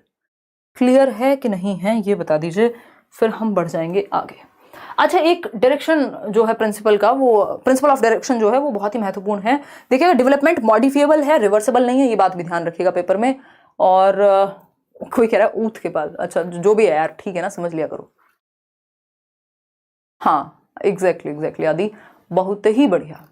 देखिएगा, अगर हम बात करते हैं यहाँ पे प्रिंसिपल ऑफ डायरेक्शन की, तो प्रिंसिपल ऑफ डायरेक्शन क्या कहता है भाई, दिशा का सिद्धांत है, यानी विकास की एक दिशा होती है जिसको फॉलो करता है वो। इसमें दो सिद्धांत हैं दिशा में, एक है सेफेलोकॉर्डल यानी सिरोध पदोन्मुखी या लंबवत या लॉन्गिट्यूडिनल विकास, इसको हम कहते हैं। लॉन्गिट्यूड समझते हैं ना, लंबवत, जब आप गणित में पढ़ते होंगे एक लॉन्गिट्यूड होता होगा जिसको हम लंब बोलते थे ना, और ये एक बेस होता था, फिर हाइपोटेन्यूज होती थी, कर्ण जिसको बोलते थे। तो ये क्या है, लंबवत मतलब स्ट्रेट, टॉप टू डाउन, ठीक है ना, टॉप टू डाउनवर्ड्स चलेगा, हेड टू टो जाएगी, विकास की एक दिशा है जिसको हम सेफेलोकॉर्डल, सेफेल का मतलब है खोपड़ी, कॉर्डल मतलब जो आप नीचे की तरफ जुड़ा हुआ हिस्सा है। तो पहले बच्चा अपना सर संभालना यानी अपनी गर्दन संभालना सीखेगा, और जन्म के समय भी आप देखते हैं सर का ही भार ज्यादा है, तो पहले सर विकसित होगा, फिर आप गर्दन संभालना सीखते हैं, फिर नीचे के पार्ट पे कंट्रोल आता है, फिर खड़े होना सीखते हैं, फिर जाकर के चलना सीखते हैं। तो हेड टू टो यानी सर से पैर की ओर, पैर के अंगूठे, टो का मतलब यहां हो गया सर से पैर की ओर विकास की दिशा जाती है, यानी मैं कहूं इसको टॉप टू डाउनवर्ड्स, लॉन्गिट्यूडिनल लंबवत कह सकते हैं इसको हम, सेफेलोकॉर्डल, सेफेल यानी खोपड़ी से, ठीक, गर्दन संभाली, फिर धीरे धीरे टॉर्सो पे कंट्रोल आएगा। अब आते हैं प्रॉक्सिमो डिस्टल, दूसरी दिशा है प्रॉक्सिमो डिस्टल, नियर टू फार यानी केंद्र से बाहर, पेरिफेरी, पेरिफेरी मतलब centre, proximity, proximo distal, distal का मतलब है फार, तो नियर टू फार यानी समीप से दूर की ओर। समीप क्या है, आपका हार्ट, आपकी स्पाइनल कॉर्ड जो सेंटर है आपकी बॉडी का वो समीप है, और उससे बाहर की ओर कंट्रोल आता है, आपके इन शोल्डर्स पर, या मैं कहूं इसके बाद आपकी आर्म्स पर कंट्रोल आता है, आर्म्स के बाद आपका हाथों पर कंट्रोल आता है, हाथों के बाद आपका उंगलियों पर कंट्रोल आता है। ये है near to far, centre to periphery, केंद्र से बाहर की ओर या सीमाओं की ओर, पेरिफेरी। इसी को आप ग्रॉस टू फाइन भी कह सकते हो, मतलब एग्जैक्टली नहीं, बट पेपर में general to specific, gross to fine इसी से जोड़ के दे दिया जाता है कि बच्चा है, पहले वो पूरे हाथ से पेन उठाता था, अब वो 2 उंगलियों से उठा लेगा, तो ये क्या है, प्रॉक्सिमो डिस्टल है। ठीक है, इतनी बात क्लियर है। पहले आपकी स्पाइनल कॉर्ड डेवलप होती है, आपका हार्ट डेवलप होता है, आपका बॉडी का सेंटर डेवलप होता है, ये सारी चीजें इसी में आती हैं। इसको ध्यान जरूर रखिएगा। सेफेल का मतलब ही है खोपड़ी, तो हेड टू टो तो यानी स्रोत पदोन्मुखी, सेफेलोकॉर्डल, प्रॉक्सिमो डिस्टल यानी near to far, centre to periphery, केंद्र से बाहर की ओर। अब आते हैं व्यक्तिगत विभिन्नताएं, इस पे भी कई क्वेश्चन देखने को मिलते हैं। इंडिविजुअल डिफरेंसेस, लग नहीं रहा आज इंटेलिजेंस हम कर पाएंगे, कल थोड़ा जल्दी क्लास शुरू करेंगे, कम से कम भी 7 बजे से, और ताकि 10 बजे तक भी अगर लेनी हो तो 3 घंटे के करीब हम सेशन रख पाएं, क्योंकि अगर पूरा सिलेबस इतने डिटेल में समझना है तो समय लगेगा अच्छा खासा, है ना। देखिएगा, व्यक्तिगत विभिन्नताओं का आधार, basis of individual differences. Individual differences क्या हैं? क्या कोई भी 2 लोग बिल्कुल एक जैसे हो सकते हैं? नहीं हो सकते, नहीं तो रॉबर्ट्स बन जाएंगे, है ना, चिट्टी बन जाएंगे फिर वो। ठीक है, चिट्टी भी एक जैसा नहीं रहा था, खैर बाद में, आज मैं चिट्टी की जान को आई हुई हूँ। ठीक, तो बेसिकली चिट्टी वो मूवी है ना, रोबो, याद अगर किसी ने ना देखी हो, कोई अलग यूनिवर्स में रहता हो तो ये क्या हुआ, रॉबर्ट्स बन जाएंगे अगर हमें इंडिविजुअल डिफरेंसेस नहीं होंगे, व्यक्तिगत विभिन्नताएं नहीं होंगी। बोला जाता है वन साइज फिट्स ऑल जैसा कुछ नहीं होता, यानी आप एक टी शर्ट लाइए, मान लीजिए एक साइज की, मीडियम साइज की, क्या वो सबको फिट आ जाएगी? नहीं आएगी। ऐसे ही मनुष्य भी हैं। आपने एक और चीज सुनी होगी जनरल कहावत में कि 5 उंगलियां भी एक जैसी नहीं होती हाथ की। इसका मतलब इनमें भी इंडिविजुअल डिफरेंसेस हैं, है ना, व्यक्तिगत विभिन्नताएं हैं। अगर आप ट्विंस भी हैं, अगर आप दोनों एक साथ भी पैदा हुए हैं, अगर आप 2 भाई बहन हैं या भाई भाई हैं, है ना, या 2 बहनें बहनें हैं, तो तब भी आपके अंदर अंतर पाए जाएंगे, आपके टेम्परामेंट में, आपके नजरिए में, आपके एटीट्यूड में, आपके एप्टीट्यूड में, बहुत सारी चीजों में। ठीक है ना? तो कोई भी 2 लोग, जैसे हमारा थंब इंप्रेशन एक नहीं होता, वैसे ही कोई भी 2 लोग पूरी तरह से एक नहीं होते। कुछ चीजें सेम होती हैं, कुछ चीजें डिफरेंट होती हैं, इसी से डाइवर्सिटी क्रिएट होती है। अदरवाइज हम कहते हैं भारत विभिन्नताओं का देश है, यूनिटी इन डाइवर्सिटी। अगर सब एक जैसे हो जाएंगे मजा नहीं आएगा। सोचो एक और व्यक्ति है आपके ही जैसा, एकदम कोई रिलेशनशिप में नहीं आएगा, कोई गर्लफ्रेंड बॉयफ्रेंड का चक्कर नहीं है, सब एक ही जैसे हैं, कोई मजा नहीं आता, कोई वैरायटी नहीं है, कोई रंग नहीं है ना। थोड़ा कुछ तो आप दोस्त को कुछ बोल रहे हैं, वो आपको 2 टॉन्ट मारे, फिर तो जाके मजा आता है ना। एक व्यक्ति है जो आसानी से नाराज हो जाता है, दूसरा है जो आसानी से नाराज नहीं होता, तीसरा है जो स्पोर्ट्स में बहुत अच्छा है, चौथा है जो फिलॉसफी में बहुत अच्छा है। तो इससे रंग भरते हैं नेचर में। तो इंडिविजुअल डिफरेंसेस क्या है? एकदम नेचुरल हैं, और ये सिर्फ हम में, ह्यूमंस में नहीं, जानवरों में भी पाए जाएंगे, पेड़ों में भी पाए जाएंगे, लगभग हर स्पीसीज में पाए जाते हैं। जितनी भी प्रजातियां हैं, जितनी भी दुनिया भर में जितनी भी चीजें हैं, वहां पर पाई जाएंगे इंडिविजुअल डिफरेंसेस। इंडिविजुअल डिफरेंसेस का आधार क्या है? किस किस वजह से हम अलग होते हैं? हमारे बुद्धि के स्तर में अलग होते हैं। अगर हम बच्चों की बात करें, सारे बच्चे एक जैसे नहीं हो सकते। अगर क्लास में 30 बच्चे बैठे हुए सब एक जैसे होंगे नहीं, होने भी नहीं चाहिए। ठीक है ना? तो अगर हम बात कर रहे हैं इंटेलिजेंस की, बुद्धि की, तो उस केस में जो इंटेलिजेंस है या बुद्धि है उसमें अलग अलग होते हैं। एकदम सेम आईक्यू नहीं होता सबका, थोड़ा थोड़ा अंतर कुछ ना कुछ होता रहेगा, बुद्धि का स्तर अलग होगा। इंटरेस्ट सबका, अगर आईक्यू भी सेम है फिर भी क्या होगा? इंटरेस्ट हो सकता है मुझे मनोविज्ञान में इंटरेस्ट आ रहा हो, आपको गणित में आ रहा हो, किसी तीसरे को म्यूजिक में आ रहा हो। तो हर बच्चे का इंटरेस्ट भी अलग होगा। किसी को स्पोर्ट्स में आ रहा हो तो आपको बच्चे के इंटरेस्ट को पहचानना है। वैल्यूज में, मूल्यों में, हो सकता है मेरे लिए झूठ बोलना बहुत बड़ी बात हो, किसी के लिए नहीं हो। तो ये क्या हुआ? मूल्यों का भी अंतर हो गया।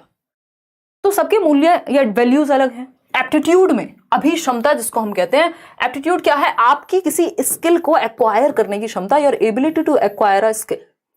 स्किल को एक्वायर करने की क्षमता, यानी आप टीचर बनना चाहते हैं बट आप समझा तो आप खुद को भी नहीं पा रहे हैं जीवन में, किसी और को तो जब समझाएं, है ना। तो ये क्या हुआ? नंबर बहुत अच्छे ले आते हैं लेकिन, तो आप में क्या नहीं हुआ? टीचिंग एप्टीट्यूड की कमी है। कुछ हद तक ट्रेनिंग वगैरह देके डेवलप किया जा सकता है, बट ऐसा नहीं हो सकता कि आउट ऑफ द ब्लू अचानक से बिल्कुल नहीं था आप में कोई एप्टीट्यूड किसी चीज को करने का और आप करने लग गए। तो एप्टीट्यूड की अगर हम बात कर रहे हैं तो किसी स्किल को एक्वायर करने का एप्टीट्यूड, अगर हम देखें तो एप्टीट्यूड टेस्ट भी होते हैं बहुत सारे जो डेवलप्ड नेशंस हैं, कि आप देखना चाह रहे हैं कि आपके बच्चे में क्या एप्टीट्यूड है, किस तरफ वो बेहतर करेगा। यदि उसको ट्रेनिंग वगैरह दिलाई जाए, अगर वो स्पोर्ट्स में अच्छा है, यदि वो भाषा में अच्छा है तो उसको उस तरफ भेजें, अगर वो स्पोर्ट्स में अच्छा है तो उसको स्पोर्ट्स अकेडमी में डालें, अगर वो म्यूजिक में अच्छा है तो उसको उस तरफ लेकर के जाएं। तो आपके अंदर किसी स्किल को एक्वायर करने की क्षमता। एटीट्यूड दूसरा एक वर्ड है जिसको हम अभिवृत्ति कह देते हैं। एटीट्यूड है आपका नजरिया कैसा है, आपके वैल्यूज कैसी हैं, आपका एटीट्यूड मतलब आपके आइडियाज, आपके बिलीफ्स, आपके वैल्यू, आपका सिस्टम, आपका परसेप्शन कैसा है, बेसिकली आपका नजरिया कैसा है, आप किस तरह से सोचते हैं, किन चीजों को मानते हैं, आपके आइडियाज, वैल्यूज, बिलीफ्स क्या हैं आपके, उस आधार पे एक व्यक्ति में हम कहते हैं इसका नेगेटिव एटीट्यूड है, इसका पॉजिटिव एटीट्यूड है। यानी ये क्या हुआ? वो उसके क्या आइडियाज हैं, उसका क्या बिलीफ सिस्टम है, वो कैसे देखता है चीजों को। पर्सनैलिटी यानी व्यक्तित्व। सबकी पर्सनैलिटी भी अलग होती है, इसमें हेरिडेटरी फैक्टर्स भी होते हैं, एनवायरमेंटल फैक्टर्स भी होते हैं। हालांकि पर्सनैलिटी एक डायनेमिक फैक्टर है, ठीक है ना। नमाज रहने दो, कल 7 बजे से चालू कीजिएगा। हाँ यार, क्योंकि मैंने भी आज खाना वाना खाया नहीं है प्रॉपर, देखिएगा। और थोड़ा सा एग्जॉशन चल रहा है पिछले, मुझे जितना याद आ रहा है 2 महीने में, कम से कम भी 2 महीने से संडे की शक्ल नहीं देखी है। देखिएगा, इंडिविजुअल डिफरेंसेस यानी व्यक्तिगत विभिन्नताएं। अब इंडिविजुअल डिफरेंसेस अच्छे से पढ़ लेते हैं, फिर उसके बाद ही छुट्टी करेंगे। ये अच्छा टॉपिक है, यहाँ से क्वेश्चन आता है, ठीक है ना। केवीएस पीआरटी की फीस कम करवा दीजिए।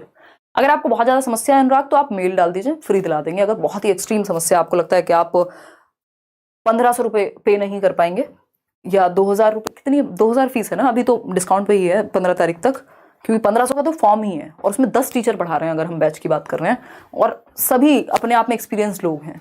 तो वो अपने आप में ही जिस फीस पे आपके सामने है बैच, क्योंकि पेडागोजी का बैच मैंने स्पेशली बोल भी दिया टीम को, मुश्किल से 800 से ऊपर नहीं रखेंगे उसको, जिनको सिर्फ पेडागोजी पढ़नी है। और बट इसमें 10 टीचर्स इन्वॉल्व हैं, पूरा मटेरियल होगा, टेस्ट सीरीज वैसे दुनिया भर की चीजें हो जाएंगी, बाद में ऑफलाइन चीजें भी होंगी, तो वो उनके एंड पे भी मैनेज करना इजी नहीं होता कई बार, ठीक है ना। खैर देखिएगा, समझते हैं। अगर हम बात, इसमें ईवीएस भी है क्योंकि जो ईवीएस वाले क्वेश्चन है साइंस रिलेटेड क्वेश्चंस भी उसमें आ सकते हैं, तो वो भी आपका डाला गया है। इंडिविजुअल डिफरेंसेस यानी व्यक्तिगत विभिन्नताएं, खैर बैच पे अलग से बात कर लेंगे। व्यक्तिगत विभिन्नताओं की यदि हम बात करें, व्यक्तिगत विभिन्नताएं, विभिन्नताएं यानी व्यक्तियों में भिन्नताएं होती हैं, सभी एक जैसे नहीं हो सकते, ठीक। और ये किस आधार पे होती है इनको अगर हम देखें, या तो इनहेरिटेड होती हैं, क्योंकि हेरिडिटी और एनवायरमेंट दो ही तो चीजें हैं जो हमारी पूरी दुनिया को डिफाइन कर रहे हैं। हेरिडिटी यानी इनहेरिटेड, आपने इनहेरिट कर लिया, है ना, इनहेरिट कर लिया अपने पिताजी का टेम्परामेंट, बहुत ही गुस्से वाले, थोड़ा आपके अंदर भी वो नकचड़ापन है, तो ये क्या हुआ, टेम्परामेंट। या बहुत ही शांत रहने वाले, कई माँ बाप होते हैं जो बहुत शांत होते हैं, उनके बच्चे भी, उनका भी टेम्परामेंट थोड़ा सा प्रभावित होता है उस चीज से। इसमें एनवायरमेंट और हेरिडिटी दोनों का रोल है। एस्टेट में भी ये काम आ सकता है, बिल्कुल आलोक, मतलब ऐसा थोड़ी टॉपिक चेंज हो जाएंगे, दुनिया से अलग हो जाएगा कुछ। Hello ma'am, I am in Bangalore, can you please tell, मेरा सीटेट क्लियर करने के बाद मुझे यहाँ केटेट क्लियर के बाद रीजनल लैंग्वेज सीखनी पड़ेगी गवर्नमेंट के लिए। हो सकता है, डिपेंड करता है उनके रूल्स क्या है देती, जिस भी स्कूल में या जिस भी स्टेट गवर्नमेंट में आप अप्लाई कर रहे हैं, अगर ऐसे रूल्स हैं तो सीखनी पड़ सकती है, अदरवाइज हो सकता है आपका इंग्लिश से काम चल जाए। सीटेट पेपर 2 की हम बात कर, मैंने क्लियर कर लिया और मेरे 49% थे, आई बिलोंग फ्रॉम एससी, फिर तो कोई दिक्कत नहीं है ना, उसमें होगा रिलैक्सेशन। एक बार चेक कर लेना कि एक बार वो पूरा पढ़ लेना, मैंने सिलेबस शायद शेयर नहीं किया, आज कर दूंगी। और अगर रिलैक्सेशन एज में दिया होगा, मतलब उसमें परसेंटेज में एससी हिसाब से, जो कि होता है ज्यादातर जगह पे, बट इसमें मुझे कहीं दिखा नहीं था। तो टेम्परामेंटली यानी इनहेरिटेड की अगर हम बात करें तो आपका टेम्परामेंट जो स्वभाव है वो आपकी हेरिडिटी से प्रभावित हो सकता है। आपकी जो मानसिक क्षमता, आपकी जो इंटेलिजेंस है वो ज्यादातर हेरिडिटी से प्रभावित होती है। आपका आईक्यू, फिजिकल यानी जो आपका फिजिक है, आपकी शारीरिक बनावट है, आपके पिताजी थे 6 फीट के, मम्मी भी थी 5'11" की, आप हो गए 7 फीट के, ये क्या है, ये मैं मजाक कर रही हूँ, ये इनहेरिटेड है, ठीक है। तो इंडिविजुअल डिफरेंसेस सब कुछ तो आ ही जाएगा ना इसमें। तो अगर हम बात करें तो ये हुआ इनहेरिटेड यानी फिजिक, आपका बॉडी स्ट्रक्चर, कई लोग मोटे नहीं होते कितना भी खा लें, वो जेनेटिक्स ही उनके वैसे हैं, है ना। तो अगर हम बात करें फिजिक आपकी, मेंटल और टेम्परामेंटल जो आपका स्वभाव है, ये सब इनहेरिटेड ज्यादा होते हैं। और एक्वायर्ड की अगर हम बात करें, अर्जित की अगर हम बात करें, जैसे मेरी और मेरी मदर की जो शक्ल है बिल्कुल एक जैसी है, मेरी नानी की शक्ल मदर से कुछ मिलती है, तो ये क्या हुआ, ये इनहेरिटेड है।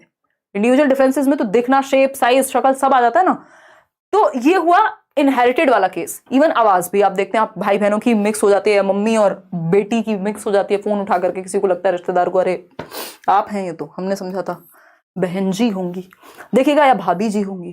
एक्वायर्ड यानी अर्जित की जब हम बात करें, जो हम एनवायरमेंट से उठाएंगे, इनहेरिटेड मतलब जो हेरिडिटी से मिली है। तो अगर हम एक्वायर्ड की बात कर रहे हैं तो इसमें सोशल फैक्टर्स, जिस सोसाइटी, जिस समाज में हम रह रहे हैं, अगर हम आसपास का माहौल ही ऐसा है जहां गोली कट्टे बंदूक सब चलते हैं रोज, तो वहां अलग तरह का सोशल डेवलपमेंट होगा, है ना। और एक कल्चर ऐसा है, जो भी कल्चर है आपका, जो भी संस्कृति है, जो समय के साथ आप परिवर्तन देख रहे हैं, क्या पहनावा है, बहुत सारी चीजें, ये आपकी एनवायरमेंट से, कि एक व्यक्ति जो राजस्थान में रहता है तो इंडिविजुअल डिफरेंसेस का एक कारण उसमें एक्वायर्ड ट्रेट्स भी होंगे, जो कल्चर से या सोसाइटी से उठाए होंगे। भाषा हो सकती है, इसमें बहुत सारी चीजें हो सकती हैं। आज तो पूरे घर वाले शादी में गए, लेकिन हम नहीं गए आपकी क्लास की वजह से। शालिनी बिल्कुल दिल खुश कर दिया आपने, मेरी मेहनत को सफल बना दिया, अदरवाइज मेरे पैर की मूछ अभी तक भी ठीक नहीं हुई है ना। लेकिन मुझे अभी आजकल मैं उस मोड में हूँ कि कुछ भी नजर नहीं आ रहा कि थके हो, हाँ रहो थके हुए। मैं सोती हूँ तो आसपास नोट्स बिखरे हुए होते हैं, हाईलाइटर्स, पेन, लैपटॉप, आईपैड सब बिखरा हुआ होता है, मुझे बड़ा मजा आता है ना। तो ये बहुत ही खुशी की बात है, इस चीज के लिए अपने आप को धन्यवाद दीजिए। सीखना और सिखाने की प्रक्रिया जिसमें आप हैं, टीचर बनने भी जा रहे हैं, इससे और प्योर और इससे बढ़िया चीज दुनिया में है नहीं, अगर देखेंगे आप तो। बाकी सारी चीजें सेकेंडरी है। तो कल्चर यानी संस्कृति, ये भी आप एक्वायर करते हैं भाई, जहां जन्म हो गया वहीं, जैसे सोसाइटी में आप हो गए। अब मिर्जापुर के माहौल में होंगे तो वहां से जैसे बन जाएंगे, जरूरी नहीं सब वैसे ही बने, बट डाइवर्सिटी यानी ये एक्वायर्ड हो सकते हैं। एजुकेशनल क्या है, जो एजुकेशन आप ले रहे हैं वो भी एनवायरमेंट से एक्वायर्ड है, हेरिडिटी के साथ थोड़ी पैदा हुई है। पिताजी गए थे सरकारी स्कूल में, आपको भेज रहे हैं कॉन्वेंट में, ठीक। तो एजुकेशनल भी एनवायरमेंट, और इमोशनली भी हम बहुत सारी चीजें एक्वायर कर लेते हैं। घर में लड़ाई झगड़ा, सेक्सुअल अब्यूज, कोई और अब्यूज, या फिर बहुत ही हेल्दी एनवायरमेंट अगर इमोशनली मिला है तो ये भी एक्वायर कर लिया बच्चे ने। तो ये एक्वायर्ड होते हैं और इनहेरिटेड होते हैं, इनके दोनों के अंतर मैंने आपको बता दिए हैं, ध्यान में रखना जरूर है। अपना ध्यान भी दिया कीजिए। आयुष देंगे ध्यान, अभी 2 महीने जिम नहीं जा पाई हूँ, जाऊंगी अब। एक बार आप लोगों को निपटा दो, आई मीन निपटाने का मतलब सीटेट, और फिर केवीएस तैयार है, तो मतलब लग नहीं रहा है कि कहीं भी शांति है अभी, बट ठीक है, मैनेज हो जाएगा, मतलब डोंट वरी। देखिएगा, व्यक्तिगत विभिन्नताएं यानी इंडिविजुअल डिफरेंसेस। देखिए, इंडिविजुअल डिफरेंसेस दुनिया की प्रत्येक प्रजाति में पाए जाते हैं, कोई भी प्रजाति एक जैसी नहीं होती, सब में अंतर होते हैं। बंदर भी हैं अगर दो तो वो बिल्कुल एक जैसे नहीं होंगे, अगर दिखते भी एक जैसे होंगे तब भी अंदर तो कोई ना कोई अंतर पाया जाएगा। उनमें किसी ना किसी स्तर पर विभिन्नताएं पाई जाती हैं, सही बात है। इंडिविजुअल डिफरेंसेस या वेरिएशंस क्या है, कॉमन है सभी स्पीसीज में। वेरिएशंस से या इंडिविजुअल डिफरेंसेस से, व्यक्तिगत विभिन्नताओं से रंग भरते हैं। जैसे प्रकृति क्या है, डाइवर्स बनती है, नहीं तो सब एक जैसे हो जाएंगे। Variability is a fact of nature and individuals are no exception. यानी ये प्रकृति का नियम है कि हम में वेरिएबिलिटी है, और इस चीज को हम क्या करते हैं, हमें आपको बच्चे की जो इंडिविजुअल डिफरेंसेस है उनको सराहना है, उनको बेहतर करना है। कोई बच्चा है जो स्पोर्ट्स में अच्छा कर सकता है तो उसको वैसा माहौल दीजिए। कोई बच्चा है जो मैथ्स में अच्छा कर सकता है तो उसको वैसा माहौल दीजिए। कोई बच्चा है जो लैंग्वेज में बहुत अच्छा कर सकता है उसको वैसा माहौल दीजिए। तो अपने मेथड में परिवर्तन बच्चों के इंडिविजुअल डिफरेंसेस के अकॉर्डिंग लाने हैं। लेकिन हम क्या करते हैं, फलाना बच्चा है गुप्ता जी का और शर्मा जी की बेटी है, तुम तो इतने नंबर लाते नहीं हो। हमने कहा सब एक जैसे बन जाओ, रोबोट्स बन जाओ, सब डिफरेंसेस हैं कैसे तुम में। जबकि हमें वो डिफरेंसेस को क्या करना था, एक्सेप्ट करना था, या उसको लेके खुश होना चाहिए था कि भाई मेरे 3 बच्चे तीनों अलग अलग तरह के कलाकार हैं, है ना। कोई किसी चीज में अच्छा है, कोई किसी चीज में अच्छा है। लेकिन नहीं, अगर आप खुश भी होंगे तो आपके रिश्तेदार आके कहेंगे अरे आपका फलाने वाला बेटा या बेटी तो अच्छा है, ये सेकंड वाला थोड़ा अजीब है, और ये थर्ड वाला तो कुछ और ही है। तो ये क्या स्थिति, कंपैरिजन हम शुरू कर देते हैं, जबकि हमें इस चीज को एम्ब्रेस करना है। ये बहुत ही अच्छी बात है कि आपके पास वैरायटी है, अदरवाइज बोर हो जाएंगे। नोट देखिएगा, इसमें एक नोट है कि नोट वो वाला नोट नहीं है कैश वाला, है ना, टिप्पणी है, respect individual differences and don't laugh at others. आपको ये चीज ध्यान रखनी है, बच्चों में भी इंस्टिल करनी है कि व्यक्तिगत विभिन्नताओं का आपको ध्यान रखना है, रिस्पेक्ट करनी है उसकी, ना कि बच्चों को एक दूसरे पे हंसना है उनकी जाति या उनके धर्म या उनके शरीर या उनके रंग या उनकी रुचियों के आधार पर या उनके खाने या उनकी भाषा के आधार पर। आप बच्चों में विभेद नहीं करते, बल्कि उन चीजों को आप रिस्पेक्ट करते हैं कि इंडिविजुअल डिफरेंसेस आर देयर, ठीक है। और बच्चे फिजिकल कैरेक्टरिस्टिक्स में अलग दिख सकते हैं, रंग में, हाइट में, वेट में, स्ट्रेंथ में, हेयर कलर में अंतर पाया जा सकता है। इंटेलिजेंट हो सकते हैं कुछ बच्चे, डल हो सकते हैं कुछ, डोमिनेंट और सबमिसिव हो सकते हैं कुछ, क्रिएटिव होंगे कुछ, नॉट सो क्रिएटिव होंगे कुछ, आउटगोइंग होंगे जिनको बाहर जाना पसंद होगा, कुछ विड्रॉन होंगे जिनको बाहर जाना उतना पसंद नहीं होगा। जैसे मैं अगर दिन में आधे घंटे भी बाहर ना निकलूं तो मुझे लगता है कि मैं जीवन क्यों जी रही हूं, है ना। मेरी कोशिश रहती है क्लास के बाद भी अगर मौका मिले तो आधे घंटे हवा खा लो, ठीक है ना, एक कॉफी ही पी लो, मिल लो किसी से अगर पॉसिबल है तो ये क्या हुआ, क्योंकि मुझे हर दिन कहीं जाने की आवश्यकता होती है, मेरा रूटीन बहुत ही फ्लेक्सिबल है। तो ये क्या हुआ, मतलब विड्रॉन नहीं हूं मैं। हो सकता है किसी को घर से निकलना अच्छा लगता ही ना हो, उसको लगे यार मेरे को तो अकेले एकांत में रहने दो, या आप दोनों भी हो सकते हैं अलग अलग समय पे। तो आप आउटगोइंग हो सकते हैं बहुत ज्यादा, किसी को पार्टी पसंद है, किसी को अकेले रहना पसंद है, एकांत पसंद है। The list of variations can be endless. तो अंतरों का जो है अंत, व्यक्तिगत विभिन्नताओं का अंत नहीं है। बहुत तरह की व्यक्तिगत विभिन्नताएं व्यक्ति में हो सकती हैं। अब इसमें बहुत इंपॉर्टेंट चीज है, जो टर्म्स आपके पूछे जाते हैं पेपर में। विद्यालय में यूनिफॉर्म आवश्यक है। यूनिफॉर्मिटी की हम बात करते हैं ना, यूनिफॉर्म समझते हैं आप, सब एक जैसा। अगर ऐसे यूनिफॉर्म के नाम पे स्कूल फेमस हो जाते हैं, हमारे यहाँ एक स्कूल है, उसको मतलब लोग मजाक में बोलते हैं, खैर, हरी वर्दी गुंडागर्दी, कि वहां की जो यूनिफॉर्म है वो कैसी है, हरी है, ग्रीन है। कोई कॉन्वेंट स्कूल है, और मान लीजिए किसी और स्कूल की यूनिफॉर्म है, वो एक ही जैसी होती है, तो व्हाइट शर्ट है, ब्लू कलर की पैंट है या स्कर्ट है, या कोई और, मतलब यूनिफॉर्म मतलब सबके लिए एक जैसा। चाहे आप के घर में बहुत अधिक धन है, किसी भी जाति से हैं आप, किसी भी समुदाय से हैं, किसी भी चीज में इंटरेस्ट है, आपको फैशन में है नहीं है, बट यूनिफॉर्म सबके लिए एक जैसी है। इससे क्या होता है, थोड़ा सा ये हो जाता है कि मान लीजिए जिसके पास संसाधन ज्यादा है वो स्कूल में सज के आए, और एक बच्चा है जिसके पास, बेचारे के पास कपड़े भी ठीक से नहीं है, तो वो ना पहन के आए, तो अजीब सी स्थिति बन जाएगी। तो इसलिए ये एक रूपता जरूरी होती है कि यूनिफॉर्म हम बना देते हैं। अभी तक तो हमारी कंट्री में एटलीस्ट हम ये फॉलो कर ही रहे हैं। कोई कुछ पूछ रहा है, सिद्धार्थ साहू कह रहे हैं सीटेट अपियरिंग स्टूडेंट के लिए क्या चांस है केवीएस में, 2 दिन बहुत पेनफुल गए हैं, नोटिफिकेशन देखकर क्या करूं समझ नहीं आता। सिद्धार्थ, अगर आप मुझसे ऑनेस्टली पूछेंगे, अगर मैं आपके दिल को खुश करने की बातें करना चाहूं तो कोई अंत नहीं है। मैं ट्विटर अभियान से लेके जो आप कहेंगे वो भी कर दूंगी, अगर आप कहना चाह रहे हैं। अदरवाइज आप लॉजिकली पूछेंगे और सच में पूछेंगे जैसा सिस्टम है, तो मुझे लगता है होना नहीं है कुछ। अब ये जनरली मैं नेगेटिव बातें नहीं करती हूँ, बट थोड़ा सा अगर हम लॉजिक का प्रयोग करें यहाँ, तो 1 मिनट में हम देख सकते हैं। मैंने बताया आपको 2016 से 18 में वैकेंसी आई थी केवीएस की, और 2016 से 18 तक 2 साल से भी ज्यादा का समय हो चुका था, सीटेट नहीं हुआ था। ठीक, तो उस टाइम पे एक रीजन था कि उन्होंने अपियरिंग में अलाउ कर दिया। क्यों? क्योंकि सीटेट की गलती है कि 2 साल से नहीं निकाला, ठीक है ना। अभी स्थिति क्या, अब आप कहेंगे कि नहीं साल में 2 बार होता था सीटेट, अब 1 बार हो रहा है। अब वो कहें, अब केवीएस भी 4 साल में आई है वैकेंसी, इस चीज पे आप घेर नहीं सकते। जो स्थिति है सरकार को घेरने वाली या संस्था को घेरने वाली, वो ये लॉजिक उतना नहीं बन पाता उनके अकॉर्डिंग। इसमें ये चीज हो सकती थी, मान लीजिए, क्योंकि जो आज सीटेट अपीयरिंग में है, ध्यान से समझिएगा, जो सीटेट अपीयरिंग में है तो ऐसा तो है नहीं उसकी एज निकल गई है। इसका मतलब वो तो अपनी पढ़ाई अपनी गति से कर रहा था, उसका तो कोई नुकसान नहीं हुआ, ना कोरोना से ना किसी और से। वो तो अभी अगर बीएड या डीएलएड में पढ़ ही रहा है या पढ़ ही रही है तो उसकी एज तो निकल नहीं रही, वो तो अपनी पेस पे पढ़ रहा है। अगर केवीएस वो पहले दे भी देते तो क्या ही हो जाता है ना। तो अब ये इनकी अपनी सेंसिटिविटी है कि ये लोग कर सकते थे अलाउ, जो कि कर देते तो कुछ बुरा नहीं हो जाता। बट अगेन इसमें बहुत ज्यादा बन नहीं पा रही बात, मतलब मुझे नहीं लगता कि इस चीज पे बहुत ज्यादा परेशान होके, या उनको तो लग रहा है आप तो अपने पेस पे चल रहे हैं, क्या हो गया अगले साल फिर दे देंगे, जरूरी थोड़ी 4 साल बाद ही आएगी। तो लेट्स सी क्या रहता है। मेरी तरफ से आप लोग जैसा कहेंगे वैसा हो जाएगा, बट मुझे पर्सनली इस बात में बहुत ज्यादा तर्क महसूस नहीं हो रहा कि इस चीज को लेकर के आपको बहुत ज्यादा उम्मीदें नहीं पालनी चाहिए। अगर कोशिश कर भी रहे हैं बहुत अच्छी बात है, आधार ग्राउंड या रीजंस तो हर चीज के हैं, बट सक्सेस के जो चांसेस हैं वो बहुत रेयर हैं इस केस में, है ना। खैर ये अपने आप में निराशाजनक बात भी है, बट अब इसमें मैं कोई मीठी गोली देके क्या करूं आपको।